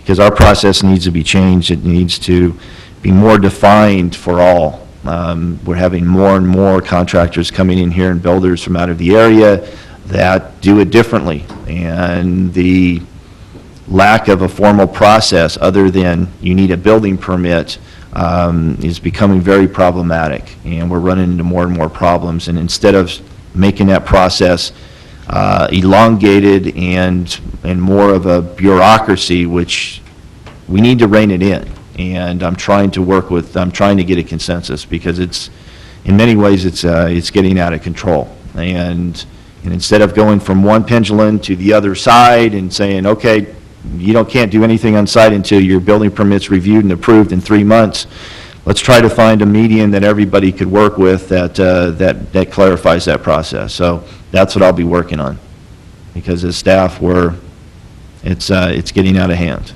and there's problems associated with that. So that's where I'm going along with that. Thank you. Glad you're doing that. Mr. Chairman? Mr. Elkins? Ed, would it be possible to add to this report an inventory of those R1, R2, R3, general commercial type lots, or what's already platted, to better inform us as to what really is out there? We can, it's time consuming now. We just recently hired an engineering specialist, and that is one of our goals, to be able to provide more detailed information. So yes, that is on my horizon, but right now, with the lack of time that I have, we don't have an easy way in our current GIS system to do it. It's not as if I can go hit R3s and it'll calculate the lots real quick. It's labor intensive, it's man hours, and I just don't have the time to do that. We are looking at that. We're looking at upgrading our GIS system in order to provide that for the City Commission, and also for you as well, to say, okay, this year we've platted X number of lots, X number of those have been built upon, and the rest. I want to get there because we need to have that to make decisions. I mean, to see how fast our allocations are going out for R2 and R3 and R1 zones. So yes, that is on our horizon. We got to get better software and more staff to be able to have some time to do that, and hopefully we'll be able to do that within the next year. Mr. Croton, I've always thought that this would be a great study for some engineering student or planner student. There's got to be some university somewhere that would say, you know what, we've got students that are doing projects. This would be a great invitation for someone to come here. And, I mean, this is a great study in engineering and planning, I think, what we're located in right now. I would concur. I mean, when I was in school, this would be something that I would have enjoyed doing, and it pads your resume and it makes you, I did internships all throughout my time when I was in college, when I was in planning programs. I worked for a local transit authority, and so that helped me out to get a perspective on certain issues. That is something I've thought about doing. Last year I just started, and it was right around the time of that. That'd be something we'd need to work with maybe DSU to see if there's somebody that they could want to do an internship, or maybe one of the DSU has a planning program, and see if somebody is local here that would like to do that. I'll call it out for anybody out there that if they are interested in doing something like that, we may not be able to pay much or not at all, but you're getting some incredible experience to do that. So, because I worked for free when I did it. I did it just to add to my resume to make me more marketable. So I'm very receptive to that idea. Well, most of our students that do internships with us, they work for free and they have to pay tuition at the same time. So I believe it's got to be happening, and If you know of anybody, give them my number. I'm more than happy to sit down. I think that would be a wonderful project to do that. But ultimately, yes, I'd like to get there, and hopefully in the next year to do that. It's one of the many items that we have. We need to upgrade our GIS system to have that capability, and we're trying to figure out how we should do that in order to provide that data for you. I So- just think it would simplify Oh, absolutely. everything for all of us here. Yes. Just having a better understanding is how many R1 lots do we presently have out there? And I realize that things change and the dynamics Mhm. of this whole thing changes, but To give you an idea, I'm working with DSU right now on their population. I'm trying to do a base population data. We have from our assessor's office, the best available information I have is 1,400 lots. What I told them to do is the assessor's office has the parcels throughout the city. We have 1,400 lots that are over 7,000 square feet, and I use that figure because that's our minimum to develop on, our current standard. And I removed 300 of those because not everybody's going to develop that lot. They're going to have 2 lots in order to provide space for them. So at 1,100, I'm figuring out a ratio, our current ratio that we've had for the last couple of years. How much is single family? Thus far, it appears to me it's about 55 to 60%. So based upon that 1,100, 55, 60% would be allocated for that. Then you multiply that by our latest census figures for single family, which is maybe 2.5 or something. So then I can get a population for that. And then figure out what is R2 and R3, and then multiply that accordingly. So I'm working on that and then projecting out with potential annexations for the next couple of years, giving that to DSU for them to use that as, for them to help out with their population. I'm doing my best. I'm going to be spending time on that on Thursday at our comprehensive plan meeting, and when I'm not talking to somebody, I'm going to have a map and calculating that as well. So with that, I could bring those figures to you and give you a better idea. My estimation is probably right now, we have 1,100 lots in the city that are potential development lots. Based upon different figures, we're probably, that population would represent probably about 5,500, maybe 6,000. Because not all of those are going to be single-family, there's going to be multifamily and apartments. And I think that's probably where I'll come in, that 5,500 to 6,000 range. So if we didn't develop any more lots than our city limits, we could probably absorb a population of about 5,500 to 6,000. I'll revise that accordingly and get a better figure, but that's kind of where I'm at. that's within the ETZ as Sure. well, right? That's just city limits. See, that's really an interesting number. I don't know what our population is right now. Is it 20,000 or 21 or Best whatever? estimation would probably be 20,000, I'd say, with all the transitory population, 2021. And we'd all guess a number. But the point is this, once we get that number that you're talking about, that we can do another 5,000 or 6,000 population, the next question has to be, how many do we want to have platted? Do we want to have enough lots platted for 10,000, or is 6,000 enough? And I don't know what the answer is. no, that's a question, a good question. But we have to How ask much that question. Yep. That question will be addressed as part of our comprehensive plan. Sure. Because there is, the projection that I am getting from DSU, based upon our oil industry and the rest, and I know Tracy could add to this as well, would be, the demand is going to be astronomical. I mean, right now, Lynn Helms at the state has been telling us that we're about 4,000 wells in North Dakota that are active. Within 10 years, we're looking at 35 to 50,000. So multiply the figures that we have now 10 times. With the Bakken coming our way, with the Tyler Formation, with natural gas that's on the horizon we haven't touched, the demand is going to be here. That's going to be an escalating figure as part of our thing. Our population will be here with supply. So all that gap is going to be a policy issue that you and the city commission as part of our comprehensive plan. How do we address that? Do we increase density overall the city to provide the ability to allow greater population? But by increasing density, then you potentially affect neighborhoods. Do you say, we're not going to worry about that and we're going to preserve our quality of life? And we're only going to keep our current density standards that we have, and based upon that, we're not going to even come close to meeting that demand. If that's the case, then guess where the demand's going to go? To the county or to Dunn County. Then you have the factors of how do we address industrial development? Do we allow industrial development at its current rate, or do we not? And if we don't, then that demand will be there. Guess where it'll go? It'll go into the county or Dunn County. So these are all dynamics that we have to come to grasp with the city. Based upon my estimation of our current contractors and builders, there's absolutely no way we're going to keep up with demand. The only way that demand's going to come in is a significant amount of people from out of state coming in and building houses. Currently, we have a glass ceiling because there's no place for them to put their workers as they're constructing those first couple of houses, unless they illegally camp on the sites, which, drive around the city, you could see that. It's an enforcement issue, but that's just what we live with.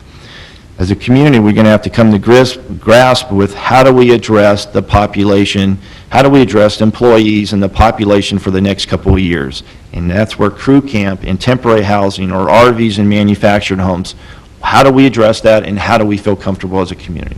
But ultimately, we're going to have to decide quality of life and balance with respect to demand. Where that is, I don't know. And that's where we'll have to set policies, and that's where a comprehensive plan is so important. That's why I would encourage anybody seeing this, please show up for the November 17th meeting, because let your comments be known. So. Thank you, Mr. Creton, for the code enforcement report. And I do encourage everyone to go to that meeting on the 17th. That's going to be all day, isn't it, Mr. Creton? Is that an all-dayer? For the most part, yes. 8 to 12 is the main meeting for the public to come in. We'll have revolving stations that talk about land use, transportation, community aesthetics, a variety of different issues that KLJ will be staffing. They'll be providing scenarios and questionnaires based upon that. And from that, we'll get a better feel of where we're going as a community. Just to let you know, some of the initial reports, I think we've had over 1,000 hits on the website, dickinsonplan.com, which is pretty significant for a size community we have. So there is definitely interest. We have provided, it's going to be at the Badlands Activity Center, so I'm hoping we have a very good turnout. But from that, we'll have a better figure of, where their expectations are with respect to transportation, land use, housing, community aesthetics. Because you can't have everything. You can't say that we are going to meet that demand. The demand is going to far exceed what we can do as a community. And the question is going to be how much are we going to preserve of our community character, and what do we consider that we should separate ourselves from the other communities? I think that there's a consensus that we do not want to be your standard oil-related communities. They have been overrun. That's not what we want as a community here. But where is that balance? That's yet to be determined, and that's why this process is so important for us to do. It's important for you to come to these meetings and make your thoughts known, because I, for one, believe that the demand that we see now from the energy industries, and if we do things right, we are going to even create more of a demand for people to come here that are not related to the oil industry. This is a desirable community to come to. The college is going to become more desirable. Other industries that are here are going to be more desirable. We are going to create more demand, even outside of the oil industry, if we do it right. So make sure you get your thoughts together and attend these meetings. And with that, I can move on to the Corridor Overlay District. Sure. I noticed that when I gave Karen my copies, I guess I didn't realize that I had front and back on there, so you only got portions of that. So I think that's kind of unfair for us to really go into detail. I would encourage you to read it. I can conceptually go over the Corridor Overlay District. It's reflective of what we have been talking about in our workshop meetings. The purpose is to promote and protect our transportation corridors, to establish standards for buildings and landscaping, and to basically to encourage substantial capital improvements by providing some kind of consistency for that. And the overlay district, the first portion of it outlines the highways, the main corridors that we have. I would encourage you to provide your comments to me. I think that we could expand that if you feel comfortable, and to include 10th Avenue and 21st Street and States and A Street Southeast, if you want to include those. But the initial direction was just to include Highway 22 in our business loop, Villard Business Loop, and probably the outside of Highway 94 on both sides of that. So, you know, I don't know where you feel if you want to expand those areas, or do we just want to include the major areas? Could we talk about that for a minute? Absolutely. Is You that- know, Mr. it's Chairman? 10 o'clock, Sure, it's Mr. 10:30, so you tell me. I'm open. I'm here to 5 o'clock. So is Karen. So Karen is, I think if you have comments, yes, we'd like You Karen go now. from there. Be great. Well, the ones I had written down were States Avenue. You know, States Avenue as it exists now probably isn't a problem, but we know it's going to be extended north and probably south. So States Avenue, I thought we should list Highway 10. Highway 10 isn't always the same as the I-94 business loop. 10th Avenue East, 21st. I also think, and I never know, do we call it 34th or is it 40th? Which is it? depends on which day and what hour. You know, we have some good development going on there right now. Yeah. But this will assure that it is in the future also. Okay, whatever. In the city, we call it 40th, so it depends on which hat you're wearing that day, I guess. And then I also, West is 34, east is 40th. Yeah, and we could include it that way. I mean, with this, we would probably include a map. If not, we would distinguish, we would say east of Highway 22. We just say 40th Street East and 34th Street Southwest, I think is what it's called. You know, we would include that as part And of then the area that we're... the last one I wondered about is Broadway. We want to include Broadway. I could add those... City building moves, it'll clean up. Do as you say, not do as you do. So I guess the only thing on states that we have, I'm looking at this is with respect to more industrial development than it is with commercial, a lot of this, but I'm fine with adding more corridors for that. I didn't know initially if we wanted to try a smaller area and just preserve the gateways that we have in our community, or if we want to do it throughout. So I'm open to either way. I think it's fine to preserve that. Beyond that portion, Gene, if there's any other questions or concerns, I mean, we've been here, I'm fine with talking about it, but I would imagine that probably most of you have places to go. I don't expect a decision today. We could discuss this if you like at our workshop to discuss it more further, and I'll put this on as an amendment, and if you want to vote on it next time, we could have a more detailed discussion. We could go from there, or we could continue to talk about it. You know, it's whenever you're ready to move forward with it. I don't want to move it forward prematurely. Well, I think we've got those comments down from Mr. Jackson, and I think we can all think about them, and we could continue this. I'd like to know, are we going to meet in 2 weeks? Yes, I want to bring up another issue. Wednesdays are executive or leadership meetings. I'm involved in the leadership, and I'll probably be soon involved with the executive ones, which set up the agenda for City Commission. Obviously, on our meeting days, this supersedes that. But our first meeting on Wednesday of each month for workshop, if I could move that to a Tuesday or a Thursday, would be more beneficial, because I'm not able to attend those meetings because I'm going to the workshop. So I left them on Wednesdays because you have that kind of in your schedule. But if you are okay with meeting on a Tuesday morning or a Thursday morning, then I could attend those meetings that are needed. I need to be there. I think the workshop can be any morning that you choose. If you're okay with If you want to move adjusting that, it to a Tuesday, we could do it at Tuesday. Just give everybody a heads up on that. And Yes. Anybody have any problems with that? We'll send out the agenda the week before, and if I have the items together, I'll provide that for you. So we'll do it as a Tuesday at 7 o'clock. The first meeting in November, which, does anybody have a calendar? Let's see here. The 6th? Okay, so it'd be December 6th, we'll have our workshop meeting.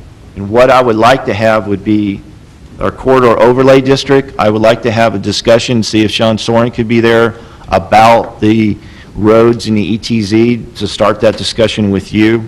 I know I've had a couple of items with maybe a mixed-use zone or employee housing, potentially, like I discussed in our commercial districts, to maybe allow that within a building. So those are some items. So if you have additional ones in mind, let me know, and we could put them on the agenda.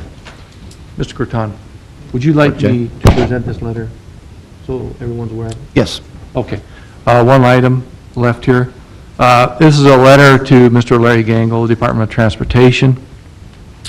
It reads, "Dear Mr. Gangle, the Planning and Zoning Commission, on behalf of the City of Dickinson, is supportive and most appreciative of the project on Highway 22 North that will begin next summer. This construction work will not only help move traffic faster, but more importantly, will greatly reduce safety hazards that are going on this segment of the roadway. Recently, the Commission discussed limiting industrial development abutting the city's major transportation corridors, including Highway 22, and is also requiring more beautification efforts such as landscaping and trees to enhance such roadways. This highway is a fast-developing entrance to Dickinson, northern Stark County, and we are writing today to ask you that you include some roadside beautification features in the ultimate project design in the form of coniferous tree plantings along this entire route. While we don't envision anything very dense in the way of planning because of the length of the project, we do think that the periodic spacing of trees could greatly add to the aesthetics of this entrance to the community.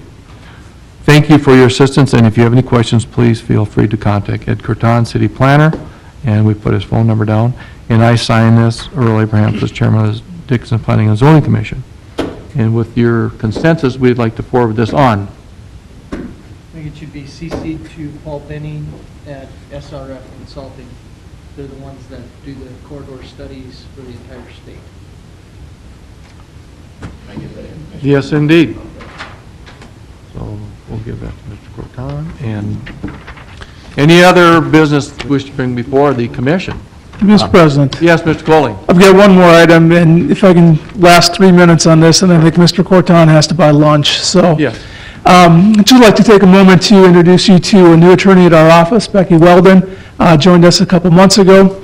Mr. Corton addressed some of the growth issues the city has seen, and as the city grows, our firm is adding staff both to help the city out as well as some of our other clients. Becky is a DSU grad and a 2009 graduate of Gonzaga Law School, and she's been in Montana for the last couple years and joined us just this fall. So today was kind of a crash course in city zoning, and as long as I can convince her to come back, you'll probably be seeing more of her. So. Thank you, Mr. Coley, and Becky, welcome. Welcome aboard. And hope you like it here. Hope you have a long, long future here, and your grandchildren will enjoy Dickinson. Mr. Chairman? Yeah. Just one comment. I've got a bag. Mr. Colling brought this up to me before the meeting, but, you know, if we could, me and maybe Ed and Matt and Mr. Kessel, Mr. Kramer, we really need to update the parks agreement, the ordinance that's there. It is so outdated, and before something new comes before us, because it's likely to have a significant impact. I mean, it's going to change greatly. And I know James has asked me, and I know everybody's busy, but I think we need to get this done ASAP. Gene, you're smiling. I'm trying to bite my tongue till you're done, Scott. I can't agree with you more. And I know we're rewriting our subdivision regs that will probably address a lot of the park things, but I don't think we can wait. I think we have to specifically address the in lieu payments, maybe the percentage, maybe not, but just generally the... I just think it needs to be done before we get, right now, I don't think we have one in front of us, but there's likely those to come. And the way it sits right now, everybody wants to pay us cash instead of land because the way it's set up, and it just, it's not right. When you look at what our community is going to be 5 or 10 years from now, one of the most important things from a quality and cultural standpoint is going to be parks. Mm-hmm. And we're not doing it justice right now. Yeah, and you know, we need to get ahead of that, and I know everybody's busy, but we need to do it sooner than later. I know, Ed. Yeah, I think that's a priority this? That's an easy amendment to even be put on. I mean, I could talk with Matt. All we got to do is that one section that talks about it, change that little thing just like we did for the off-street parking. And I want to get the subdivision regs done as well. I don't know where, it's just more, I try to set aside time and then chaos happens, you know, and I feel bad about that. That's just life, you know, with all the development. I try to set aside time and then an emergency happens and I have to go to this meeting or I have to go out in the field to address this issue. It's not an excuse, it's just the reality of that. But to address your issue, Mr. Kovacs, that could be an easy little amendment that we could do and we could even put it on for the next meeting. All we got to do is reference that point and put something in there that you have 5% of your total land or an equivalency to be based upon the city's fee schedule. And then we update a fee schedule and we determine what an acreage would be for land at today's rate, and then divide that as a fair proportionate, and there you go. I mean, make it so that, because the whole idea is that you either put aside land or that equivalency should be equivalent to purchasing the land on the market as it is today. And right now, it is not. It needs to be raised probably 50,000 times what it is currently today. So that's an amendment. If you want to take care of it, Matt, more power to you, or we could discuss it, what needs to be done. We could easily do it, however you want to do it. Thank you very much. We expect that to be taken care of.